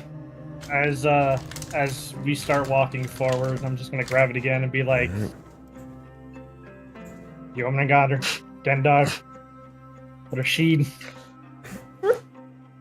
you better help us if we need it. Oh, okay, here we go. Let's do this. Alright. Did you just say? Is that an actual Also says a fake short check? prayer to Materia. Alright, well, hey, I'll tell you what. Alright. Yato, Graz, Ulf, make persuasion checks, aka faith checks to the likes of your gods if you guys are praying to them for the best. And if you want to do so to Finax, you may also do so. Sure, Sensei, please roll that. Okay, gotcha. Cross gets in that 20. What? First time I haven't failed a faith check. Ulf gets a 31. Show off. Hey, I didn't get a nat 20, so I gotta do that. Is that mine? 17. We're not for saying you. bring people here. We're just saying, what's up, gods? Alright, 17 for you, Yato. member of the eclipse. Okay. Alright, as you all begin to do so, you walk in further and further into the likes of this strange, strange land. You look over off to the side as you all, one by one, begin to start appearing out from the lights of the corner and appearing over here to the side. Are they sitting off to the back, or are they like walking out with us? Because I thought it was just going to be us two walking out. Oh yeah, I got you. These are where your tokens were just initially placed, so you guys can adjust exactly how you want right now. But while you're doing so, let me do one other thing and describe what you guys all see. See if this thing works finally. No other embers. Does that work? Yeah. Maybe. You guys ready to screw some stuff up? Yes, let's go. Yeah, this doesn't work. Oh well. I want that freaking module to work already.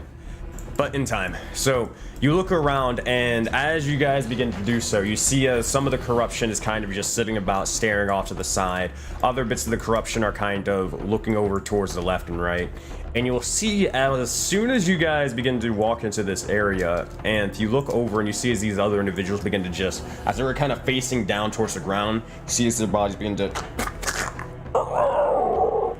join us.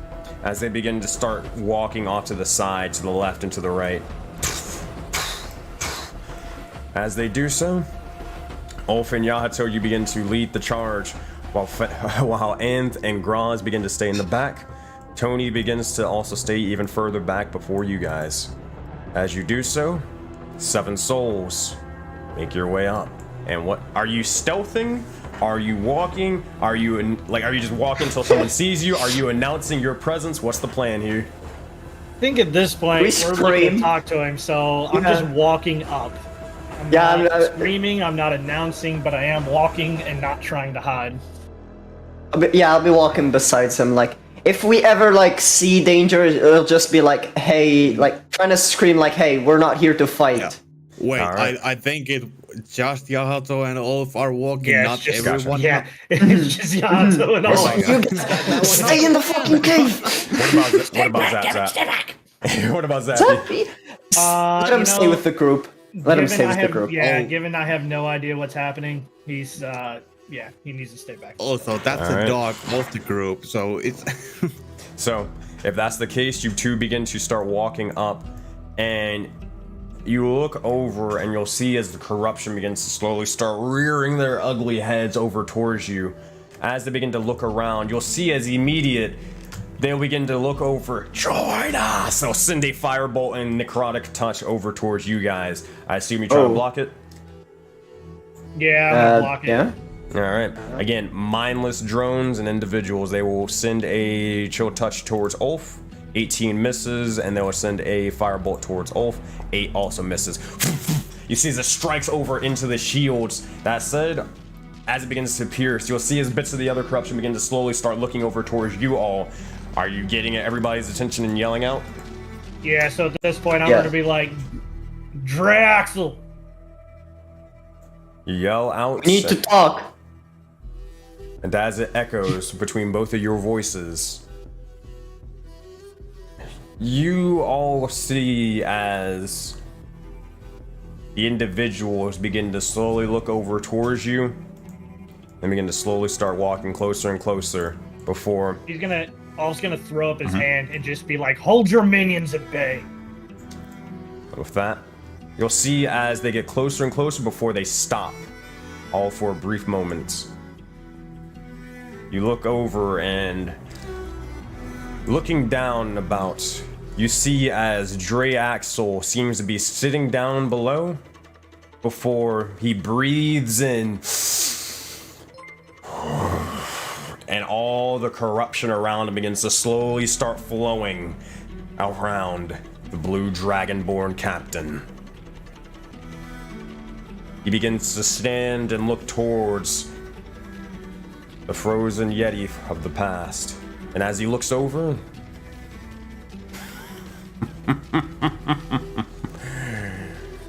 well, seems to be that we have a couple of individuals here. Alright. And what exactly is bringing y'all here? You're trying to get another ticket to hell or something? We'll look over towards you. Fact. Funny you say that. You were about to say something, Sensei? No, that's you. I'm gonna take a few more steps forward. I'll stay with him, like as close as Stay off as behind that possible. shield, bud. Yeah, I got you. Yeah, I forgot you can't move your token right now. Yeah.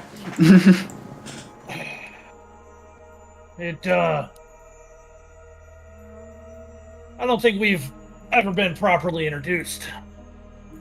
As he kind of bows his head. I'm Ulf, and heard you're called Drax. That'd be my name, Captain Dreaxel. Alright, Captain. Alright, Captain.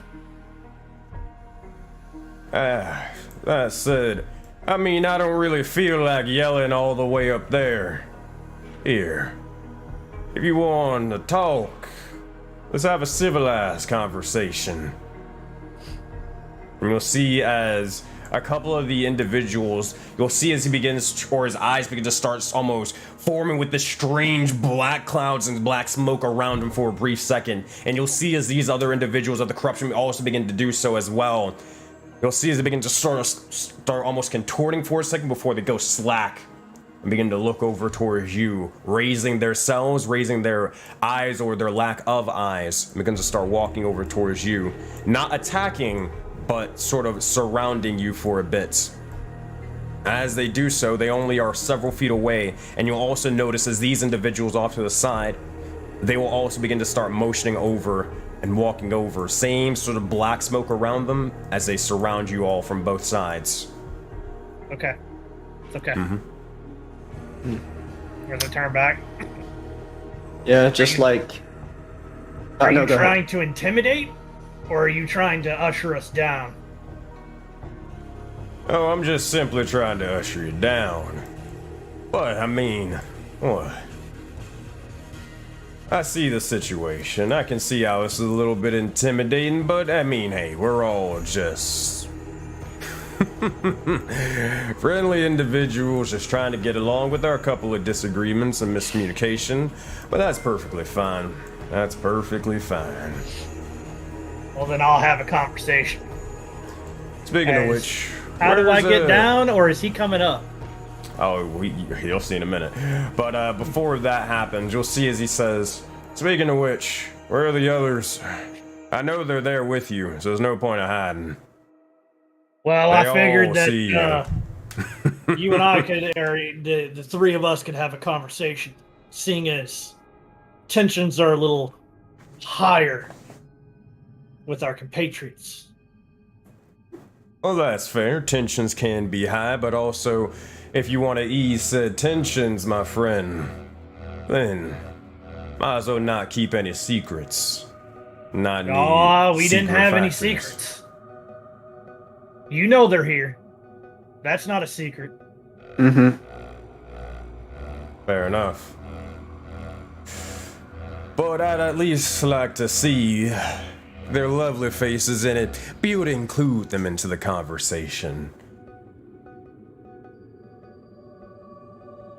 They can make that choice on their own. Cross will start walking forward too. I said Graz begins to walk up. Anthony, you walk I would, up? I was gonna Okay. say before Go they ahead. really got that far, Ulf would kind of raise his hand a little bit for them to stop, so we're not so clustered. Mm-hmm. Just a thought, right? You can show your Mhm. face, just don't be so clustered. Yeah, don't be in fireball range. As this happens, you'll see as Tony will begin to slowly start motioning forth alongside Zappy. And as they do, you'll see as you all begin to start motioning forth, the individual into the center, though they say nothing, they look over towards you. Specifically. You two, specifically, as their eyes lock onto your minds, onto your souls for a brief moment. They look over towards Ulf and Yahato. You see as their eyes begin to sort of flash purple for a moment. And as they do... Can I flash my purple eye back out? Oh, don't worry. They're already about to. Yahato Oh god, and I knew Ulf, it. make your highest saving throw. Oh my god, make it for me. I got you. You do have the Auroraverse? paladin. You do have the aura, so you do get Ulf's little paladin aura. I do have. Oh my god. Oh. Sensei, remember Nine that? and a 31. Oh my god. Sensei. Remember that little DM's inspiration? You can use it here if you want. Yeah. Okay. Do I want to use it or okay? Do I want to use it, team? What do you think? Do you DM's do inspo you is, have any other regular inspo, or I don't have any regular inspo. I don't know what's It about to happened. happen, so it's really is your choice. I did not like Sensei's reaction to that too. I mean, should let it happen, huh? it's given what I think is going to happen. It's a memory. You can kind of choose what memory that is, or someone else chooses what memory that Gotta is. make a I decision. haven't experienced any. Okay. Gotta make a Okay, decision. He makes the decision. Sensei. We're gonna try not get in trouble. I'll use it. Alright. 13 Please. plus 4, or is it plus 5? It's Plus four. charisma modifier, that's plus 4. So 17 still fails. As this He begins to does have happen- Bardic Inspiration. He's got a D4, I think. Oh right? yeah. Sure, if you True. want. It's your only chance. You got a 50-50 shot, bud. Isn't it a D6? Bardic Inspiration is D8. D8. Oh, it's a D8. D8. All right. Oh my god, please. Uh-huh. But yeah. So that said, using a D8, let's do this. Yeah. Alright, for Bardic Inspo. 5, so it's gonna be 17 plus 5, 23. Or 22. Yeah, 22. You look over and Graz and you would see as Ulf's and Yahato's eyes will begin to slowly start glowing this purple light, similar to this strange individual up ahead that you've never seen before. They seem to be almost festering in the likes of the corruption, bits of this sort of astral-esque, almost space-like magic surrounding them of the ancients. You see as it begins to slowly take over the likes of Ulf and Yato for a brief second, you breathe before your heads both begin to start almost piercing into you for a moment. You see as all the memories that you do remember and your amnesia begin to slowly start playing out before you. The likes of your village, the likes of your clan, the likes of the people that you loved, you trained with, and even the moments when you were separated from them. All these memories of each and every one of you, they begin to start playing out almost rapidly for a second before you breathe. And you're lot back of here memories. for a second. A lot of memories, my friend. That's As you a just lot of memories. you're just almost pelted with them. It's like they're playing on basically on fast forward, and you're all having to sort of relive them for only a moment's time within 6 seconds. Start breathing heavily before the individual begins to look over towards you. Begins to kind of nod, but nonchalantly will begin to go back to doing their work, and then look over towards Draxel and the Yeti. Alright, well, seems that we got a full house now. Here, come on down, let's have a conversation with me and little Axel. And with that, you'll see as more and more bits of the corruption will begin to start forming, and if they will start surrounding you, do you let them take you where they're going? All's gonna allow it, but each Yeah. player gets to make their own decision. Okay, we I'll don't allow really it. have much of a choice, so we'll Yeah. allow it. Eventually, for the sake of brevity, you guys go through the likes of this cavernous system. You see as you would be taking the likes of the left over towards this part of the map over here, and eventually you'd find yourself in a miniature cave system with all of these sort of strange, ancient, hellish scrawlings on it. Not even necessarily words made of it, but more so like pictures, symbols, and other sort of strange sort of things. it's almost akin to, not exactly, but it's in that same sort of field of just madness of when some of you ran into Atlas's sort of workshop and saw all of his notes. Just the notes of almost a mad wizard or scientist just gone crazy. You see as all of it sort of spread around on the walls, but eventually you would look over and you would just see one sort of thing that only one of you can read. Graz, the mark upon your hand begins to slowly start forming and starting to writhe with shadows as you see one of the strange sort of scrawlings on the wall. What do you do?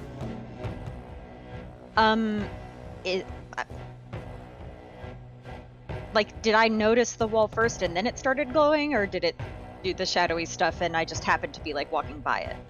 The former. Okay, well, if she was looking at the wall and she was able to read it, she would read it. Alright. As you begin to do so, you see as you begin to hold your hand up as this writhing with shadow, the black star begins to slowly unveil what it says. And as it does so, one moment please. Oops, what is it? Come on, come here. Come here. There we go. You see as it reads the following. 5 spirits, 1 corrupted, 1 soon to be forgotten, 1 a seer of many worlds, of many lands and many regions, another capable of travel to see all, to view all, and to empower all, and the 6 spirits to rejoin their comrades. All powerful in their own right, but omnipotent in unison. For alone they'd falter, but together they'd rise to fight what's above. You see as the prophecy continues more and more and more before the last part is, though sin takes over the land, souls bound to a world fight back. You see as bits of it are sort of almost scrawled and sort of scratched out. You're having trouble reading the last parts, but that is all it says for now. You continue down Graz, and eventually you sort of make a mental note of it before you eventually reach the likes of down below, with the likes of Drax, so you guys can set yourselves up how you would be, and just move your tokens and all that stuff. But here, I had to. Yeah, I was gonna say I'd probably be out in front. I had to reload. You moved me, and it was not. All good, all good. So my screen is different than yours, and I'm unsure why. Let's see. I can kick you out and then have you join back in if you want. Nah, you're fine. I reloaded 3 times. I'm in the position that I'm supposed to be in, but I can't see Yahato at all. So. I gotcha. It's acting funny, but I can use yours. There he is. Okay. There. Got it. Right. Perfect. Mm-hmm. As this sort of happens, you look over and you'll see as Dre Axel is looking over and says, "Well, now isn't this all nice and swell? We get to talk, we get to converse like calm, nice adults that don't want to kill each other in the least bit." Speaking of which, I was busy at the time, didn't have time to focus on y'all. Where's Pyre? Where's the others? You know how we come and go. I see. Well, see as the individual begins to look over towards you, and as they do, you'll see as they begin to say, "Well, what exactly did y'all want to talk about? Well, what is this sort of thing that you have in mind?" Well, we got a few things, but first things first. Information is a lot of things. You've been telling us not to keep secrets. I think it's about time that you were truthful. What you got going on here? Oh, I love this. I love this. This is actually It's actually an interesting change of pace. Normally, y'all sort of just try to walk on in and get yourselves killed in the process, but this is definitely interesting. What did this individual right here, Ulf, was it? Sort of change up the little dynamic? Yes, sir. Fair enough. This right here, my friend, is, how you say, me gaining what's necessary to, we'll call it, help my goddess out, and to make sure those that those that fight alongside me are prepared as well. And you'll see as they motion over towards Axel, aka the little Yeti, who is now a big Yeti. Your goddess, are you referring to the Frost Maiden? And you guys gained wits. That would be so. As it turns out, we're also here to help the Frostmate. So why don't you tell me just how you plan on helping her out, and maybe we can come to terms, come to an agreement, as it were. Say that one more time, make sure I got that right.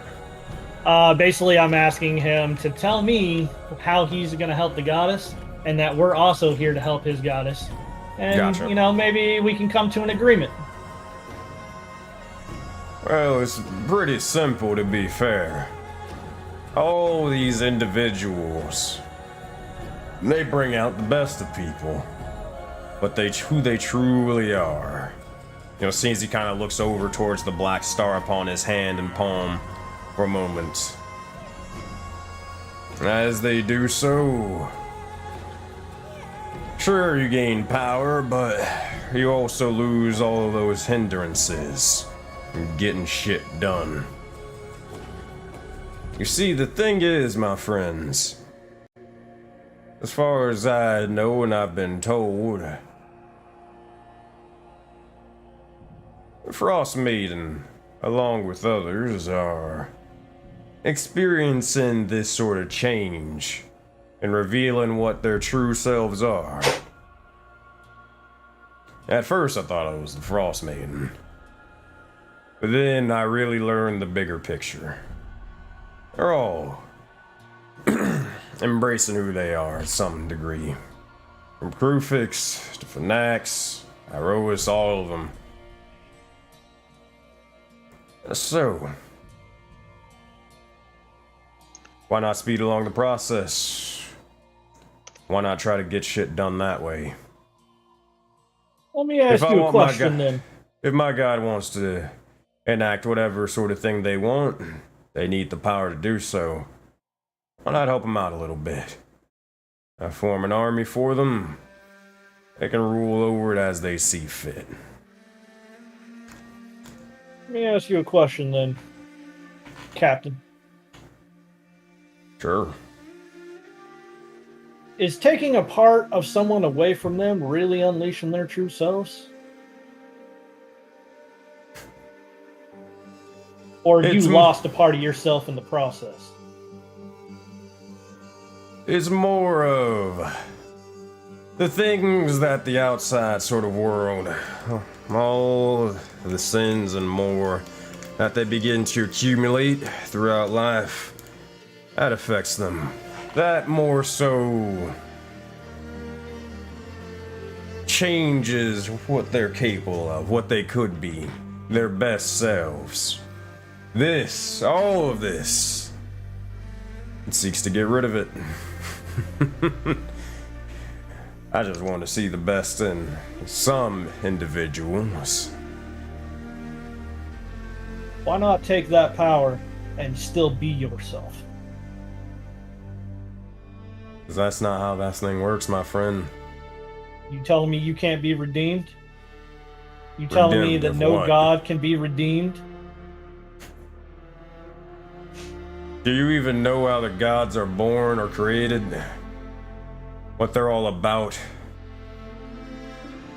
Well, the gods get their power from the followers of sin.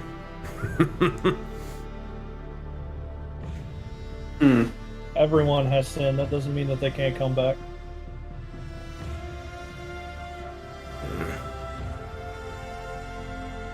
I was going to take another step. Now,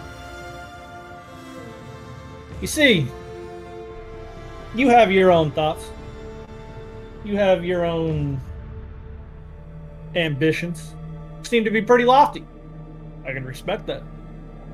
At one point in time, I had pretty lofty goals of my own.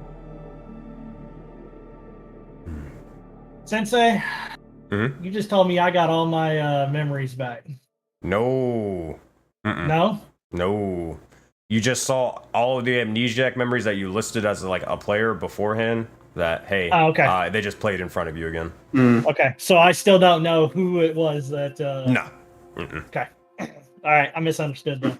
All good. That's my bad. I was like, bro, that's a lot. Nah. I would have gave you a whole autobiography of what the truth is about the case. All good. All good. Seems that my goals were crushed by someone I can't even recall. But that's neither here nor there. See, things were real bad. But I continue to move on. I continue to make friends.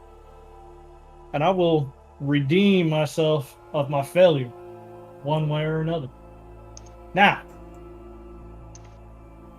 I don't believe taking somebody's essence away from them to give them power is the way to do it.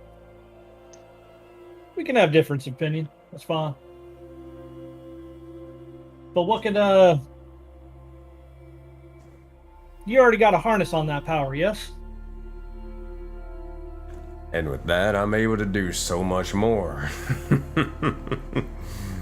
Now what if I could tell you that you could come back, keep that power, and be your old self again? What? Be weak? Be stubborn? No, you just said you had all the power. Keep it. Come back. Be a more powerful version of your actual true self. With all of yourself.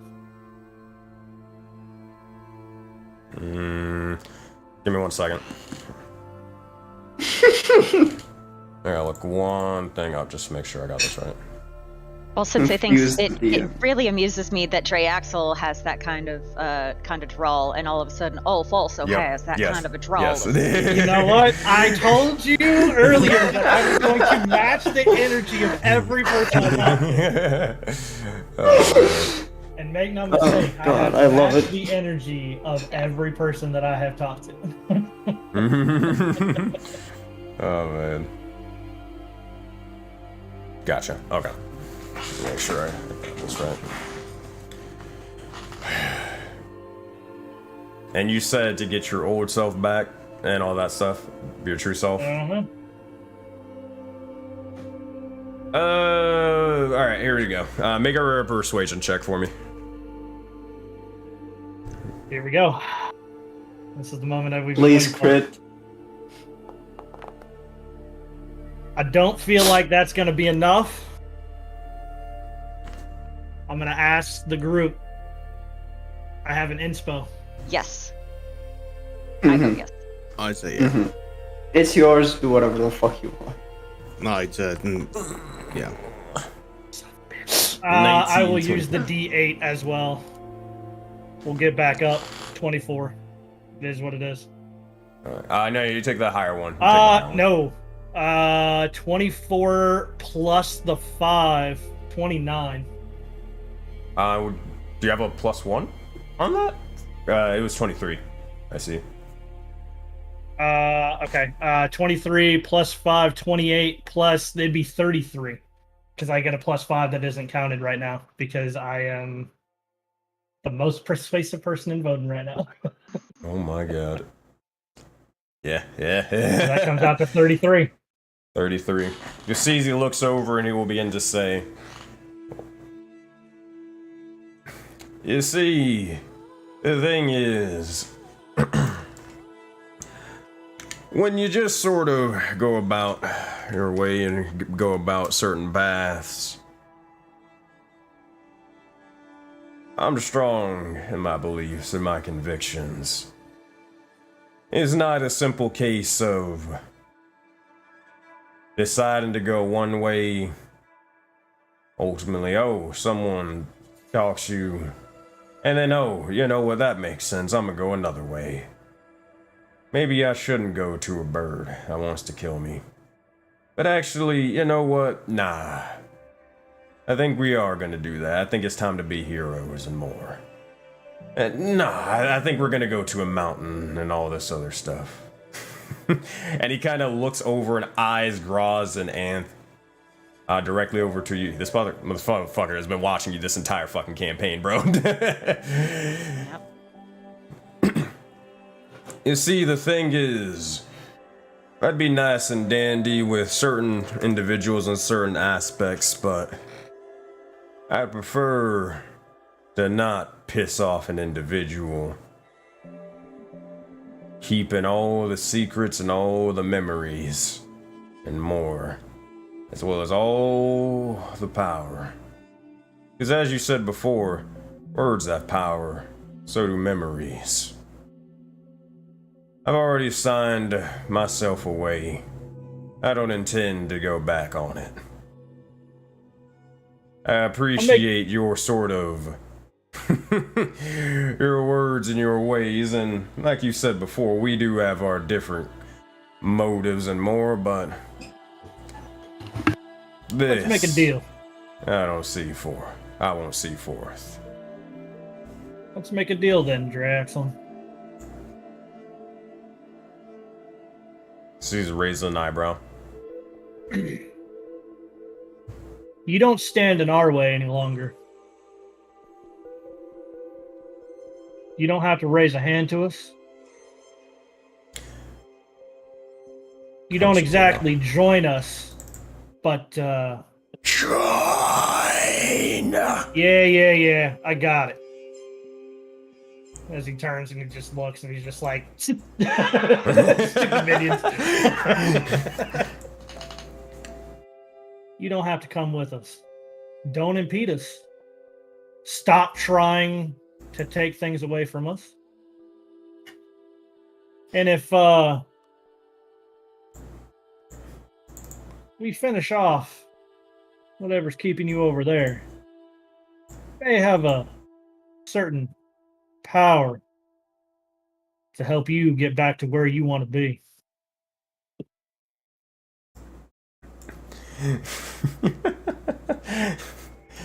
You'll see as he genuinely starts sort of laughing for a second. He'll look over directly towards this individual and just sort of say, "You hear that? Eclipse, these individuals say over here, they're gonna kill each and every last one of you. Every last one. Stopping you all I don't even know who the directly in Eclipse your is tracks."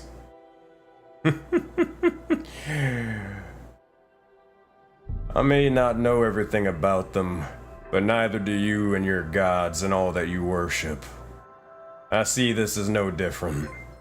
But one thing that I do know is that they give me things that I need to survive, and they also give me things that I need to put people down.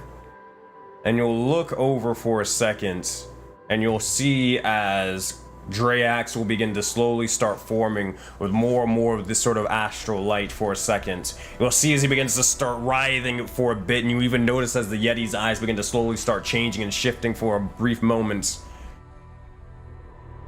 As this sort of happens, you'll see as they're starting to sort of like change and shift for a second, but it's not all the way through. They're not all the way finished with this strange, almost alteration of their selves. But they'll begin to say, "So, to make sure I got this right, you simply want to get to hell and continue on without any sort of issues or complications from myself. Right. What I want is for you to redeem yourself, but you seem to be at an impasse. I still believe in you, though. Well, consider this as my first act of redemption. A one-way ticket straight to hell. And with that, you'll see as slowly but surely all the sort of astral lights begin to start forming for a brief moment in time. Ulf, make an insight check for me. Anybody? Well, yeah. Not an insight check. Make two things. Persuasion check, and then second, perception or insight check. Want a persuasion check, you said first? Let's go with the persuasion check first. This is more important. That one. Please, just... that's a 25. 25. All right. Are you adding anything? Whether it's inspiration, anything, all that stuff. I don't have any. You can use my DM's inspiration from crying on stream. You still have it. You can't just say that out of context, motherfucker, Sammy. Like, Apologies. You can This use the DM makes his player that's not the reason why I cry. gave you inspiration, jackass. If, My DM gave me inspiration for crying on stream. You know, they're just quirky like that. if she wants me to use it, I'll use the it. only way to say. It was for good roleplay, jackass. All right, sorry. Go If ahead, she wants Joe. me to use it, I'll use it, but it's truly your choice, Amy. Yep. Okay. Here we go. That turns out to a 29. All right. As this is said, follow it up with an insight check or persuasion, or not persuasion, insight check or perception check. Your choice. And for the first time, people will see that I get advantage on perception again for having is- two eyes yet It is again. not sight-based. It would be hearing-based, but a 20 is still perfectly fine. Ulf, you look over, and as Draxel is sort of saying this, you hear as their voice is sort of changing. It feels more like a cacophony of voices, multiple of them echoing about. And for a brief moment, you see as one bit of the shadow amongst Draxel's form begins to slowly sort of form over towards you, and you just hear, "Help me, God damn it, get me the fuck out of here!" And you see as a sort of twitch, a sort of snap, and Ralrakar's eyes will begin to slowly start glowing purple, and so will Draxel's, as he says, "Alright, boys. Drag them to hell." And with that, your souls are shackled, and the time for battle is now. Alright, I have a plan. Come on, God. I hope So, this one- Ulf, I will explain that one more time if it wasn't clear enough. Something is stopping Draxel Yep. from being obviously themselves. I don't know why it's showing Cephic's thing. That's not his art, but you get the idea. But something is stopping Draxel from being able to go with you guys. Some outer force and more. As soon as he said that, I have a question because as soon as he says it, before we actually get started, as soon as he says that, I want to look at Draxel in his form, specifically at his hand. Oh, I know where this. I have a feeling I know where this is going, but I could be wrong. What are you trying to do? You're trying to look towards his hand, specifically. His what mark. His mark. Okay. What are you looking at that for? What are you trying to see? So previously, Graz's mark had started glowing when she had no choice. Is Draxel's mark glowing? Yes, sir.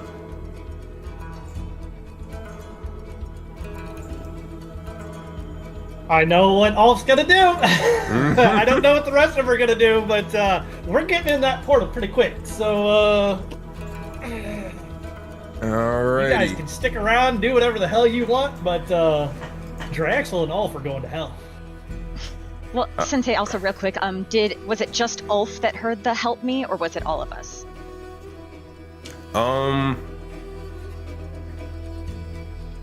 I mean, you're a little bit further away. You can hear them. It was actually no. I'm stupid.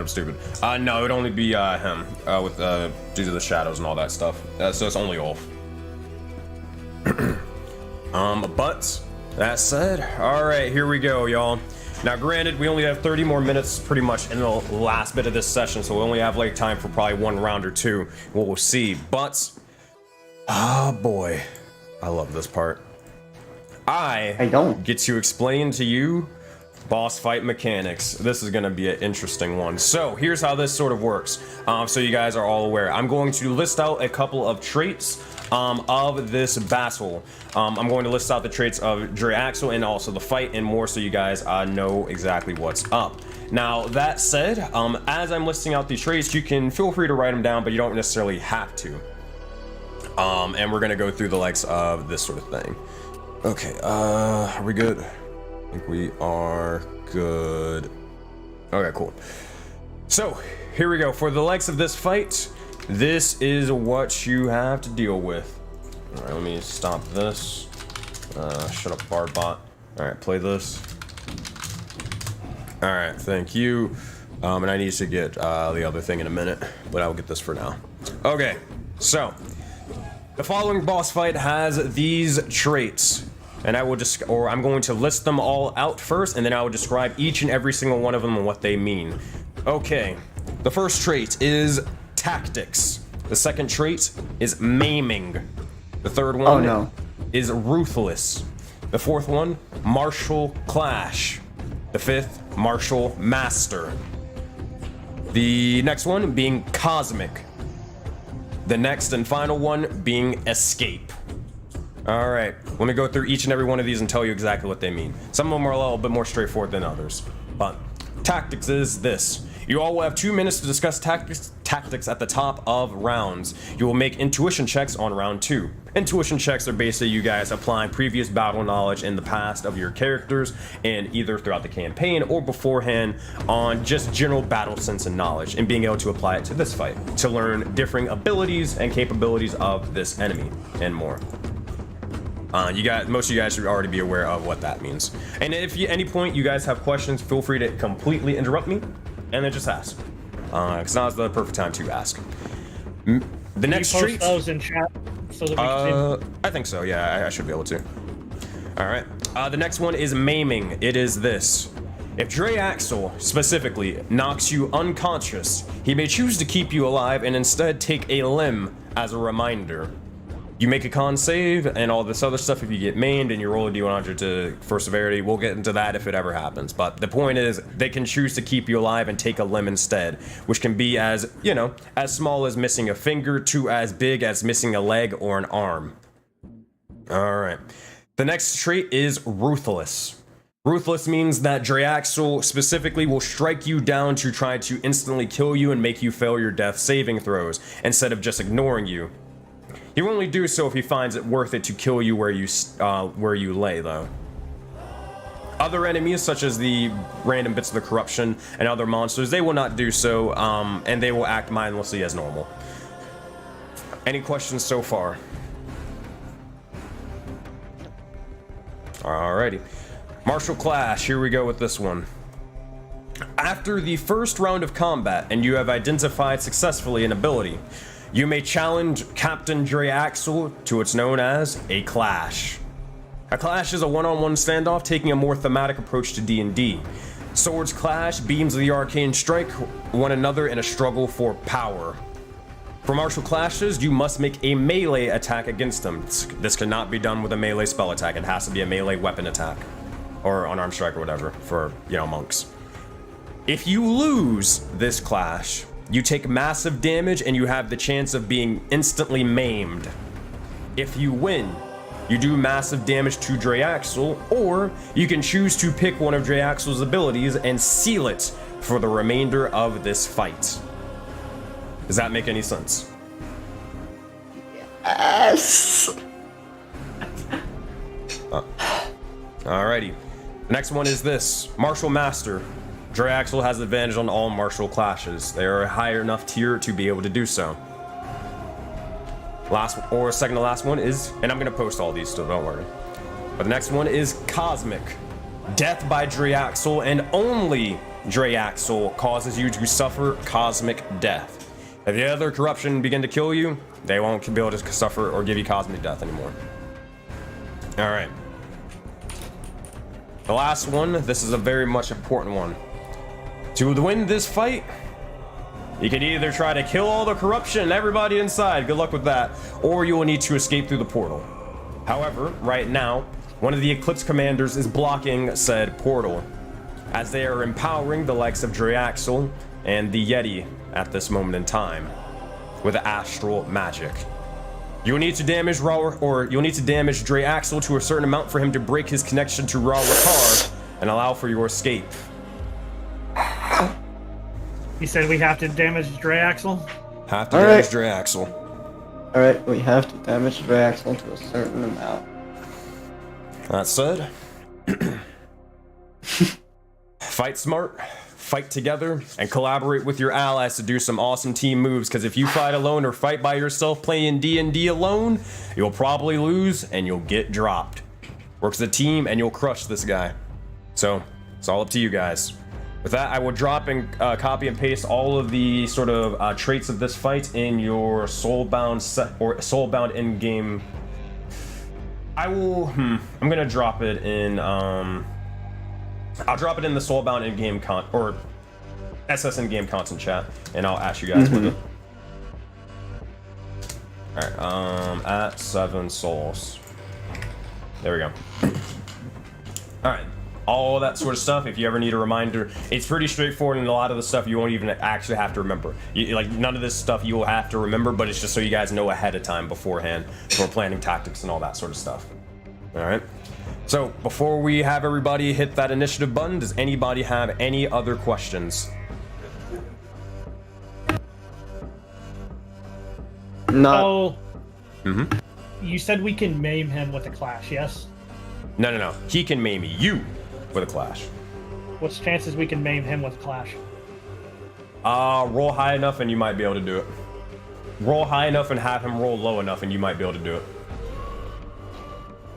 Does that make sense? But we can't do a clash with Draxel until after the first round and we've identified one of his abilities. Yes. Because it would be like, oh, I'm just gonna target this random thing and hope that I can stop it, even though I have no idea how it works or how to hit it in the first place, or what it even does or is.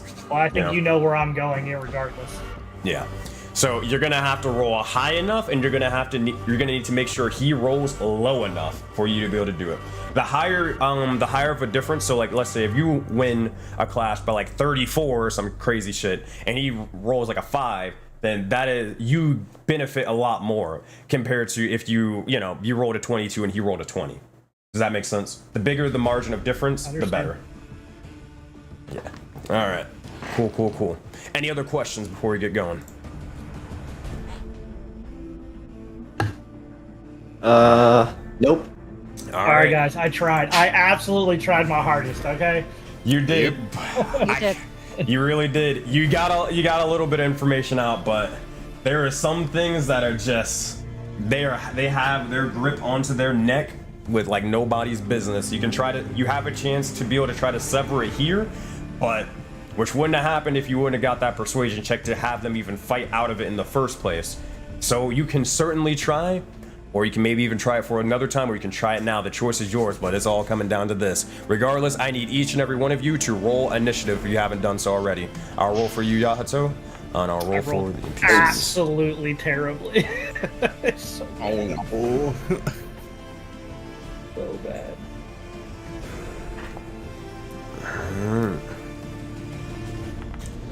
Alrighty, here we go. Oh, I should also say, there is one thing that was not listed that you guys should know of this fight. This individual does have legendary actions and legendary resistances. Keep that in mind. They do have legendary actions and resistances. Alright. Here we go. Top of the round, we have the likes of Manticore, then the Baby Eddie's not in the fight. They're not fighting. And then we have the Manticore, we have Yahato, and then we have the likes of the Corruption. Afterwards is going to be Auroraverse. Alright. That said, Manticore, here we go. You'll see as these individuals, you'll notice as their corrupted forms are slowly sort of flying about with these sort of strange, rapid wings. You'll see as they have the face of these humanoid individuals with multiple rows of jagged teeth, but as they take flight, they will begin to do so, and they will stop about right here, and they will end their turn, because that's all, or about as far as they can get. Alright, next up in turn, it is Yahato. Alright, as you receive initiative, Yahato, what would you like to say or do? First, I would like to... So Hexblade Curse is back after a short rest, right? Yes. Well, actually, I'm pretty sure it is. That would be stupid if it wasn't. Mm-hmm. Let me check. Yeah, I believe so. Perfect. Perfect. Did you also... Oh, wait, I didn't... Your thing didn't work, so let me give you your long... or your short rest thingy again. Mm-hmm. And... get your... I assume you roll until you have enough, or you're back to full HP, right? I guess? Alright. I didn't lose much. Alright, bam. Okay, you're set up now. Sorry about that. Perfect. So, I would like to bonus action... Hexblade Curse Drayaxle. You got it. As you begin to do so, you see as it flies off to the side, you'll notice as the spectral spirit of Deimos begins to start wrapping themselves around Drayaxle's form. Alright. That is your bonus action. You do have a action. So, first of all, the darkness minions, like, on the left, like, right on the left, are they, like, in reach? They... Or to your... Wait, what do you mean? Like, to the right. Oh, okay, over here? Yeah, these two. Yeah, those two. Yeah, they are within reach. Okay, walk in the middle, try and attack the one on the top. You got it. Alright. Immediately... What, 5 feet? Yeah. You begin to rush over and try to swing over towards them. You're hitting the one up top, so that's going to be an attack roll for you. With the blade, long sword attack. Gonna be, goddamn, a nat one. I hate my life. It's gonna be. You do have a second attack, I believe. All right. Yeah. Do that again. All right. Same target. No, they will not do that. 14 to hit, 9 points of damage. That'll completely decapitate them as you're able to cut them down. That said, that is your action. That is your bonus action. You do have movement, Yahato. I would like to use my... You know what? Never mind. That will be my turn. Alright, that said, that is your turn. We move over towards the corruption. Let me go grab one little thing I need to do. There we go, thank you. Alright, we're gonna need this thing. Got him. And we're gonna need this thing. And there's a lot less, so let me do this. Give me 2 seconds, I need to set this one thingy up. Alright. Wham. We're going to make this. Shut up. Not that. Alright, there we go. So, as this begins to happen, you'll see as the corruption begins to slowly start forming and striking out to each and every single one of you all. As they begin to start pelting you each with the likes of these blasts, is going to be a... No, just roll the ability. God damn it, it always acts stupid. Here. Place measure template. Fuck off. Alright, it's going to be a 22 to hit for all of you. Is anybody using shield or anything like that to block it? How much damage? 10 points of damage. Nah, not worth a spell slot. Alright, that said, 10 points of damage to everyone as it begins to go... Does he have disadvantage on me for Cloak of Stars? How long If it's like a group thing? Doesn't Cloak of Stars last for a minute? Is it like 10 rounds? Yeah, Cloak of Stars yeah, lasts yeah, for a that's minute, right, so yeah. you gotta reactivate that. Or I don't Yeah. even know if you can reactivate it, to be It's fair. long rest shit, yeah. Alright, so that's... Never mind, sorry. No, it's all good. Alright, it's going to be 10 to Tony. It's going to be on the likes of 10 over towards Ulf. And that should be everyone. We got Yato over here. Alright, that said, as all of the bits of the corruption begin to start pelting you with flaming bolts, cold blasts, and more, you begin to feel as if all the pain is sort of going towards you, but you're going to need to kill the likes of this Drayaxle individual and sever their connection and do it fast. With that, the next individual who gains initiative is Grozwarral. Afterwards is going to be Anth. After that is going to be Captain Drayaxle. Then we got a couple of enemies. Alright, Grozwarral, what you got for us? I have a question for you, Sensei. So, the last time Groz used her Black Star, she put her hand on the thing, but she has seen Drayaxle just now just like use the power not touching anybody. Do I need to touch this baby Yeti? This toddler Yeti, sorry. Or can I try, like, it's not, I'm asking because it's not an initiative yet. So like if I go up to it, is it gonna get an attack of opportunity? You'll see the baby Yeti is looking more so at everything and kind of, they're more so confused on what's sort of going on, but they're also more so focused on this sort of corruption forming amongst them. So they will probably not hit you with an attack of opportunity, as they're a little bit distracted, but you're trying to take over the Yeti and mind control it. Oh boy.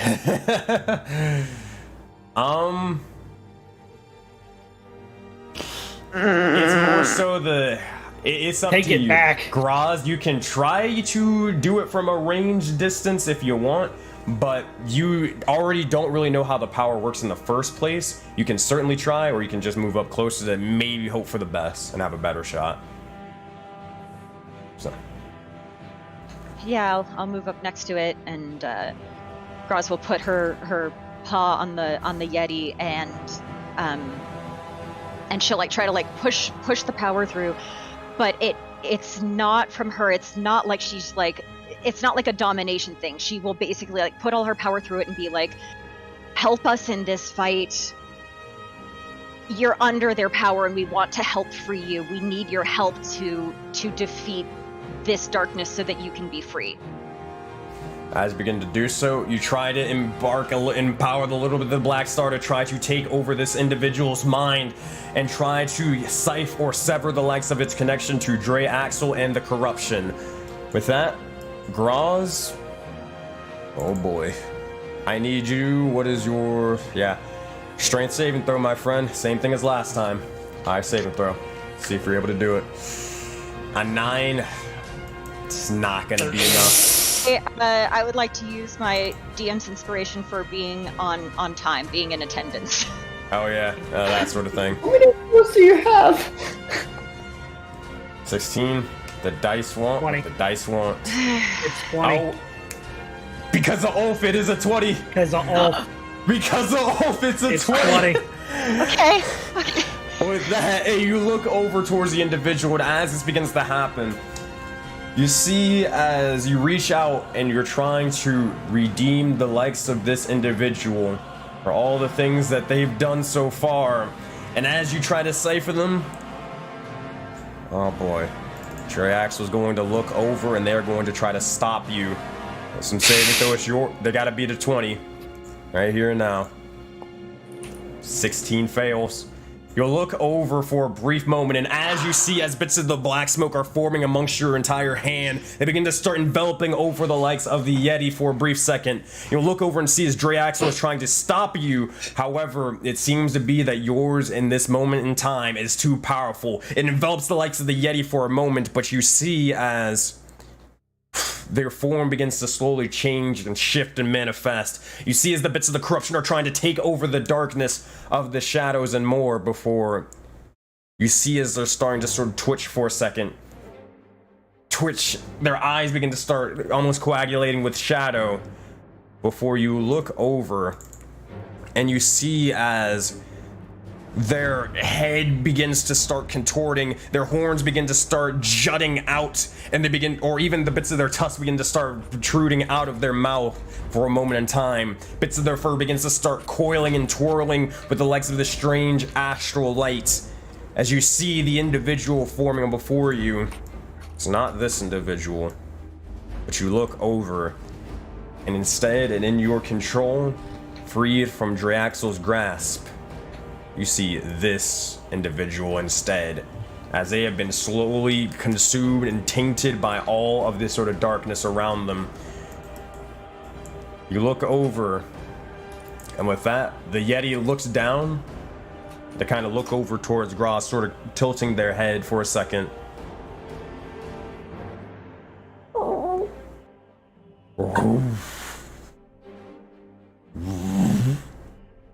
Kind of just headbutts you. Oh. Come on, buddy. We'll help each other. We'll help each other. And we'll be free. Yeah, you're gonna pay for that. They're gonna save something for you. That said, Graz, that is your action. You said for them to help fight. They will roll initiative and join in with you as they look over towards Draxel and more and everything around. Oh yeah, Draxel's fucking pissed now. That is your action. You got anything for a bonus action and movement before this goes off?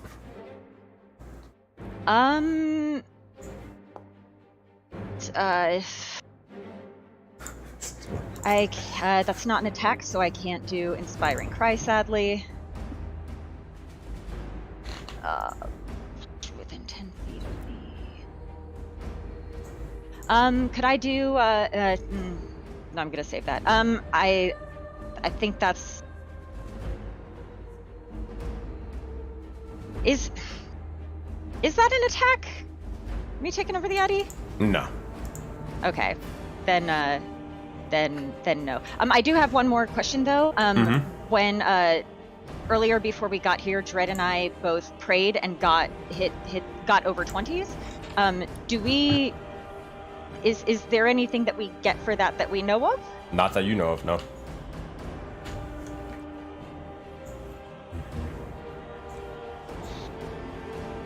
So, is that everything then? I think so, yeah.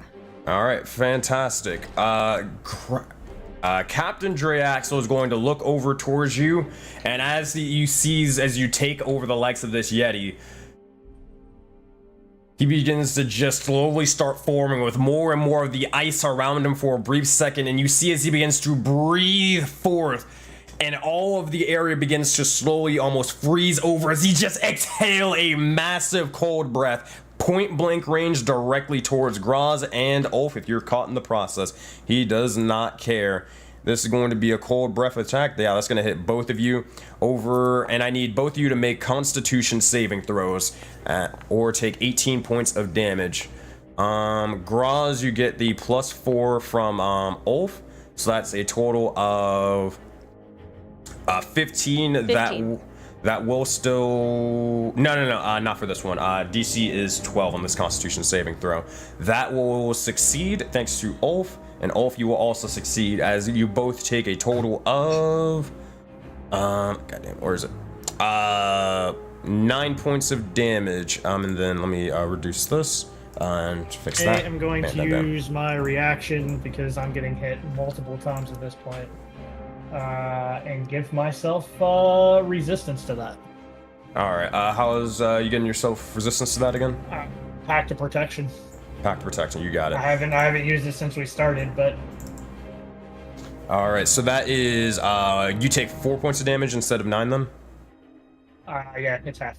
Okay, gotcha. Alright, I will give you back your bit of HP. But as this cold breath begins to form over towards you, you watch as it freezes over bits and pieces of your form. But Anth, you receive initiative as you're watching this play out. What do you say or do in this moment? Action, bonus action, movement. It takes a couple steps forwards, gives out another bardic inspiration towards Ulf by saying, smack some goddamn sense in the fucking lizard. And so, since he's talking to me, can I talk back? Yeah, sure. Yeah, easy enough. So as soon as he says that, I'm gonna let everybody know he's not the one in control of himself. He wants our help. Well, fuck, smack him back into control. I just want to make sure that everybody understands that I was giving away. Yeah. And Oh, whoops. So he has two, or that was 2 legendary actions. So he has 1 left. All right. So that's it. And that is your bonus action. You do have a action though. yeah, and I would move around here and use the pipes of haunting. Oh god. Alright, Pipes of Haunting time. Alrighty, that is a what saving throw for that again? That's a wisdom save. DC 15. Alright, let's see. Wisdom save, DC 15. And you're hitting all the corruption, but not your allies, right? Yeah, and Alright. also assuming that I saw what was going on, I would also not hit the Yeti. Huh?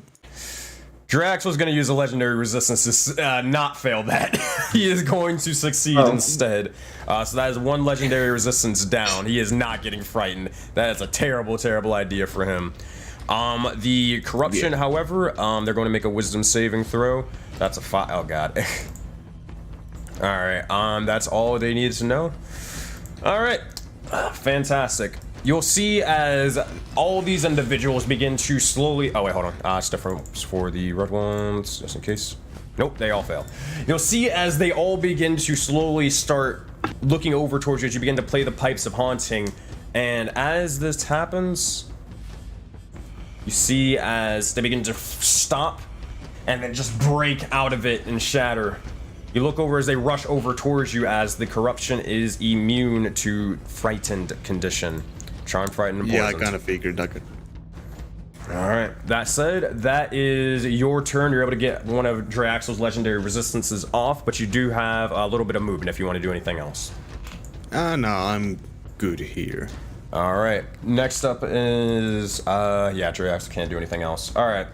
Draxel is going to look over towards each of you all, and with that, he is going to just sort of rush directly towards you. As he begins to do so, you'll see as he begins to draw all of his sort of weapons for a brief moment in time, you see as he begins to hold out his hand and is slowly materializing in front of him, an icy long sword will form as he is going to strike into you all. He's going to unleash, how many? 4 attacks. First one is going to be towards, or 2 attacks are going to be towards Graz.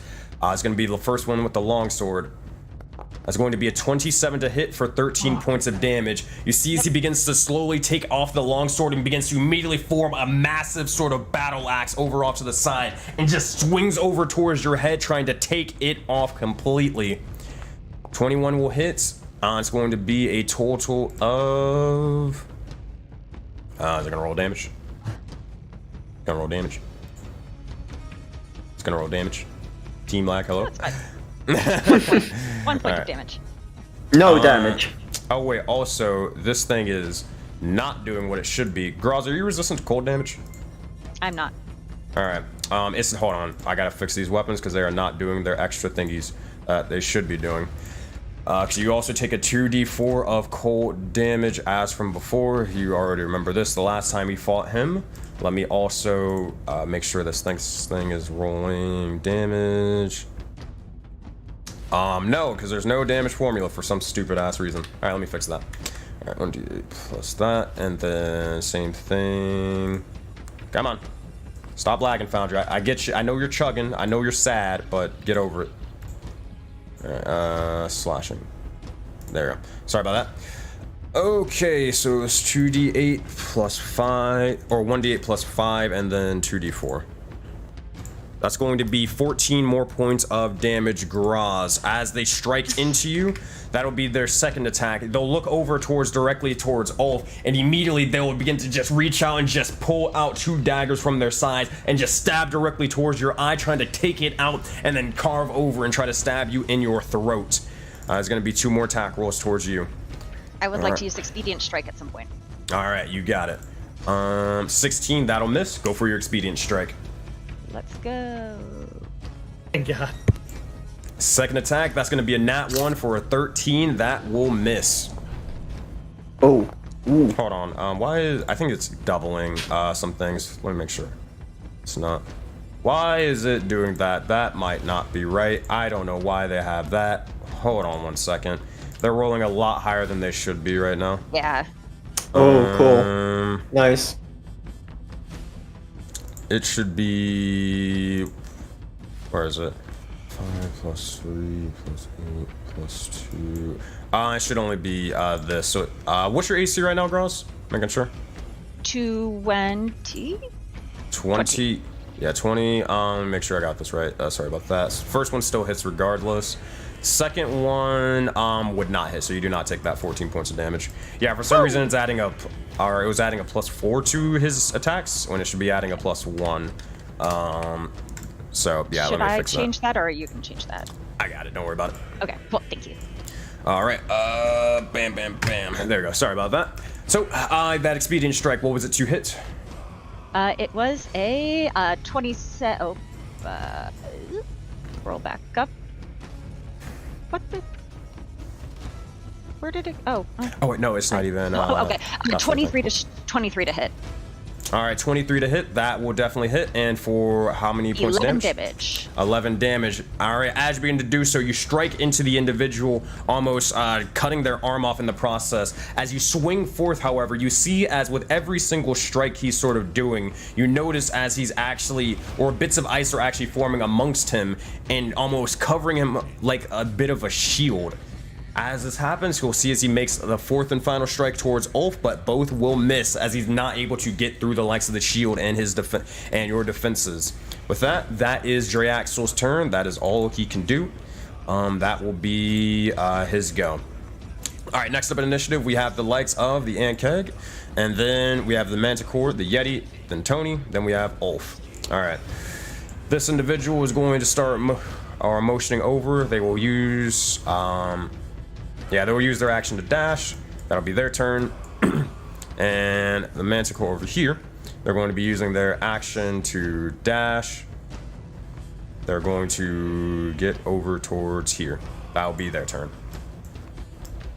All right, as they begin to slowly start surrounding you, you'll see as the Yeti will gain initiative, and you said specifically to just protect or fight alongside with you guys, right?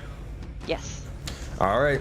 As this happens, you'll see as the Yeti will begin to look over towards Captain Draxel for a brief second, and you'll see as he begins to roar out directly over towards them, and it will pick him up and it will slam him onto the ground. He is going to make 2 attack rolls over towards him. First attack, 22 to hit, 13 points of 13 points of damage. Second strike, you'll see as Drax begins to sort of hold up himself, trying to block the likes of the strikes as he says, "Hold on now, this isn't like you." And with that, that is the Yeti's turn. Tony's turn over off to the side, and then it's going to be Ulf, you're next. You'll see as Tony begins to look over, and you'll see as they notice as Graz is not looking too hot. Do they get up into the fray? Yeah, they will. No, actually, no, because they'll be in melee range with enemies, so they will not do that. They will instead look over and they will cast. Oh god, yeah, they're gonna just sit back and they're gonna be pretty and cast a healing word again over towards you, Graz. Thanks, Tony. Please stop dying. I do not like this. Oh goodness. Oh gracious. Doing my best, but appreciate your support. All right. Actually, they'll look over towards Ulf and they will ask this. Ulf, do you think that you could probably make sure to keep Graz alive? I can bolster all of you if you can.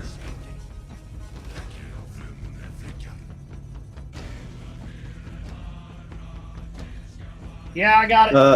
All right, they're going to cast Bless, and they're going to cast that first. 1, 2, Well, that's gonna 3. change what I was gonna do because I was 4. gonna cast Bless. All right, they're going to cast it at a 2nd level, and they will cast Blessed on each and every single one of you to make sure you guys are staying up. That means you guys get a D4 to attack rolls and saving throws for the time being. All right, that said, Tony is going to slink on over to the side, and that'll be their turn, as they're not moving anywhere. All right, action. They don't have any skeletons to command. That's their go.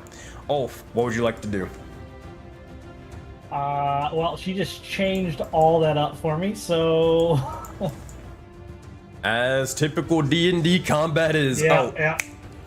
Well, here, while you're thinking, Draxel is going to is going to use a legendary action. They're going to attack the likes of you, Ulf.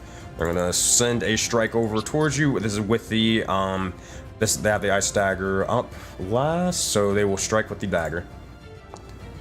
Why is it still adding the plus 4 to it? I will never know, but it's a 25 to hit and 13 points of damage. Let me. I should still get my resistance, right?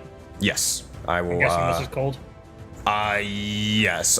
Some of it's piercing, some of it's cold. Okay. All right, so that's going to be a total of 6 points of damage instead. That will be their legendary action. All right, Ulf, what you got for us? All right, well, that changes it again. So,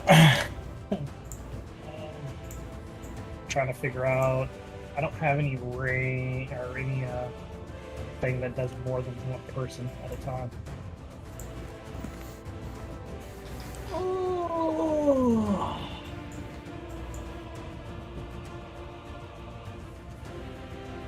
I'm gonna risk it for the biscuit. Let's do it. I'm gonna risk it for the biscuit. So first of all, this is for the first time, realistically, in a battle, Ulf is going to split his shields. As you begin to do so, you begin to unhinge both of them and begin to rip them into 2 separate shields as you enter your offensive stance. With that, Ulf, that is a bonus action. You do have an action. Yep. Yeah, I was hoping to be able to do Searing Smite with that as well, but that's fine. Don't worry about it. We got this. So, very specifically, having noticed his hand glowing, Ulf is going to reach out and try to basically, like, with one arm, get underneath him with the other arm, like, as he's doing this, to basically clinch that arm with that black star in there. And basically, for lack of a better term, Wolf just freaking grab a hold, pull, and then just basically right between and just try to basically take his hand. You got it. Try to make an attack. We'll see what we got as you're trying to target over that area. Norman Goddard, please help with this. There we go. Come on. Why isn't it? We'll see if this actually works. Not wanting to play nice. Apologize. Let's try that again. 26 to hit, 12 points of damage as you strike over and towards. We're adding Divine into that. Oh man. All right. Or what level are you casting Divine Smite at? First level. First level. That's going to be 2d8 as well. It'll actually give it to me. Features, Divine. It's not even having me select. I think you got to roll manually for That's Divine fine. Smite. Yeah. That's fine. So it's 2d8. He's not considered a fiend by any chance right now, is he? Sadly not. Max damage. That being said, as you strike over into him, what does this sort of Divine Smite kind of look like as it's striking into Draxel, trying to hit him over towards the arm? As it pulls down onto his arm, you just see it just light up with this holy light, and just I rip it straight across his arm. As you begin to do so, you see as you try to rip it across the length of his arm, you're able to get a good chunk of it out as you see it's almost completely severed. However, you'll notice as bits of the ice begin to slowly form over and block off to the side. It is a decent bit, it's barely hanging on by a thread as you're trying to target that area, but it's not enough to instantly sort of just take it off. It's going to take a little bit more damage than that to be able to do it completely, but the more you target it, the more you'll be able to have a chance of severing that arm and his connection to it. Ulf, that is no problem. That is your first attack. First attack. You know we're doing it again. 19, 10 points of damage. What are you doing? Again, we're gonna use another smite along with that. Go for it. Roll again. And I'm trying to take his hand. Just another 5, but as I do this, I just scream out, "You can fight the star's power just like Groz did!" And I'm just gonna roll and just pull it across again. As you begin to do so, you see... I have faith in you, Draxel. You see as Draxel begins to look over off to the side, and as you do, you begin to slowly start ripping and tearing into it. Alright, Ulf. That is enough. Here's what I need you to do. You look over, and as you're slowly sort of severing it, you see as the hand begins to fly off for a brief second.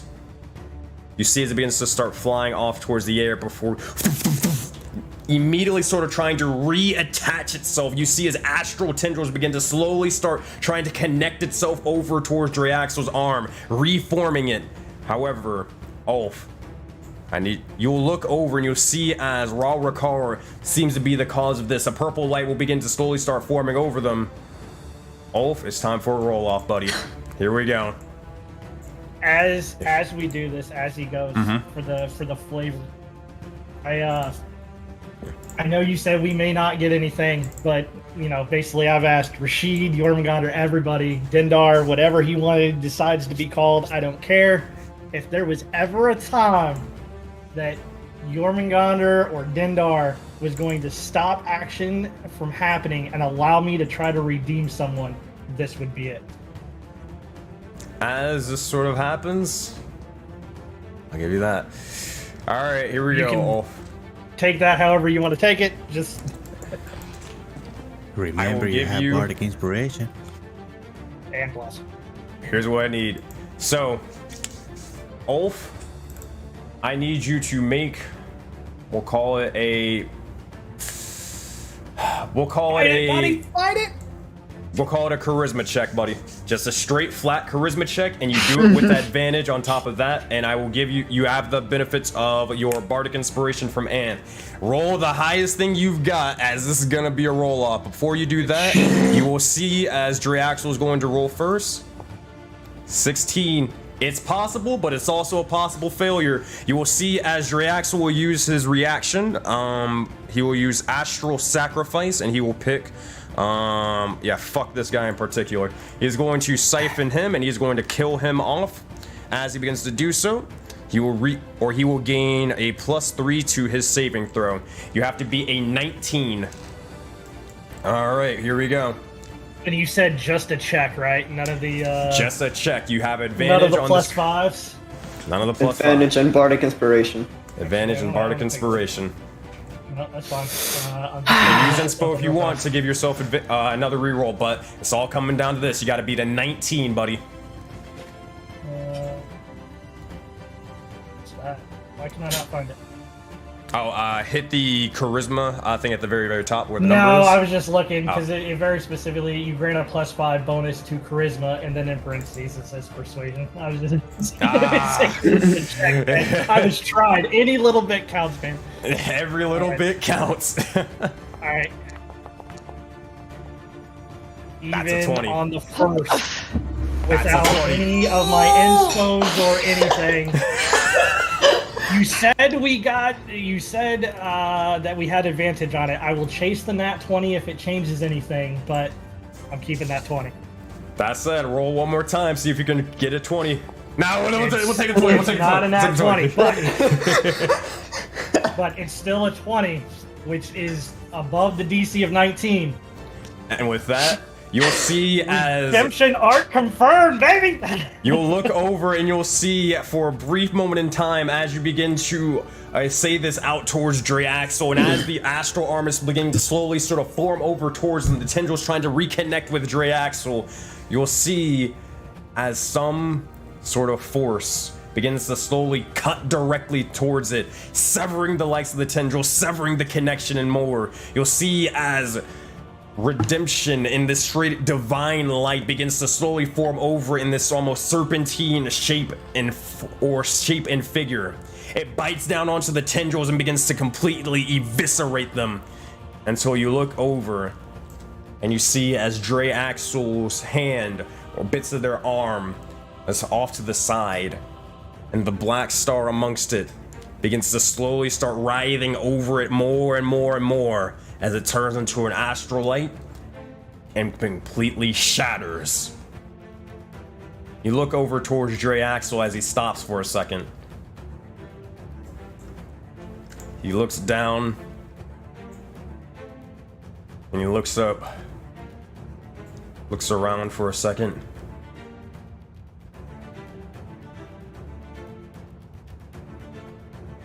And you'll see as he begins to grab the likes of his sword and begins to, or not his sword, excuse me, his dagger for a second.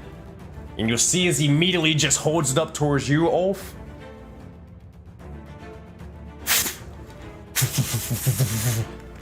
And he strikes one of the corruption off to the side. Yes! And as he does so, that is where we will end today's session.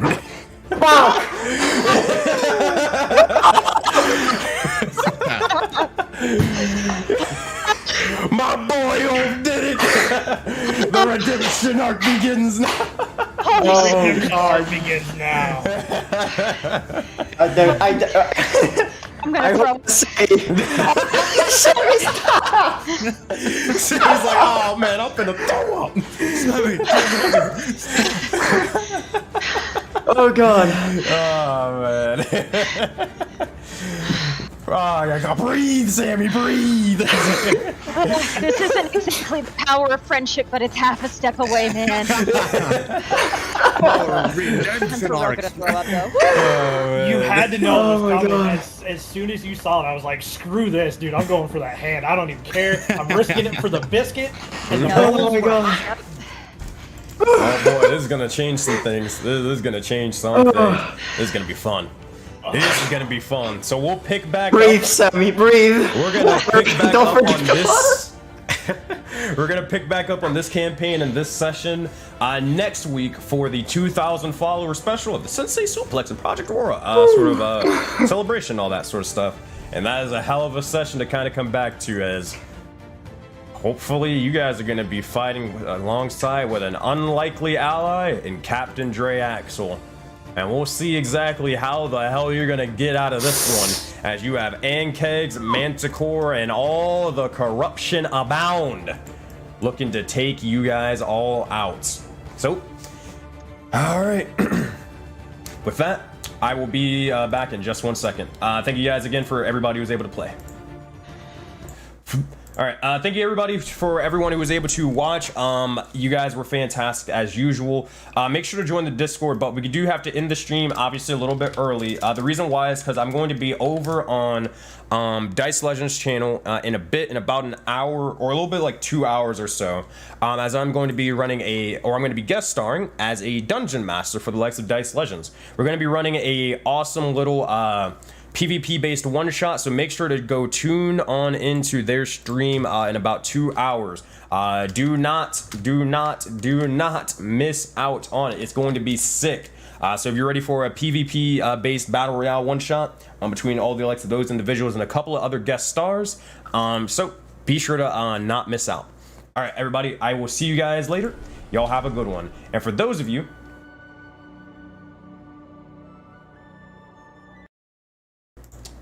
I was muted. And for those of you guys who didn't see the likes of the starting soon screen from yesterday, or from earlier in the session at the beginning, here, I will play it now.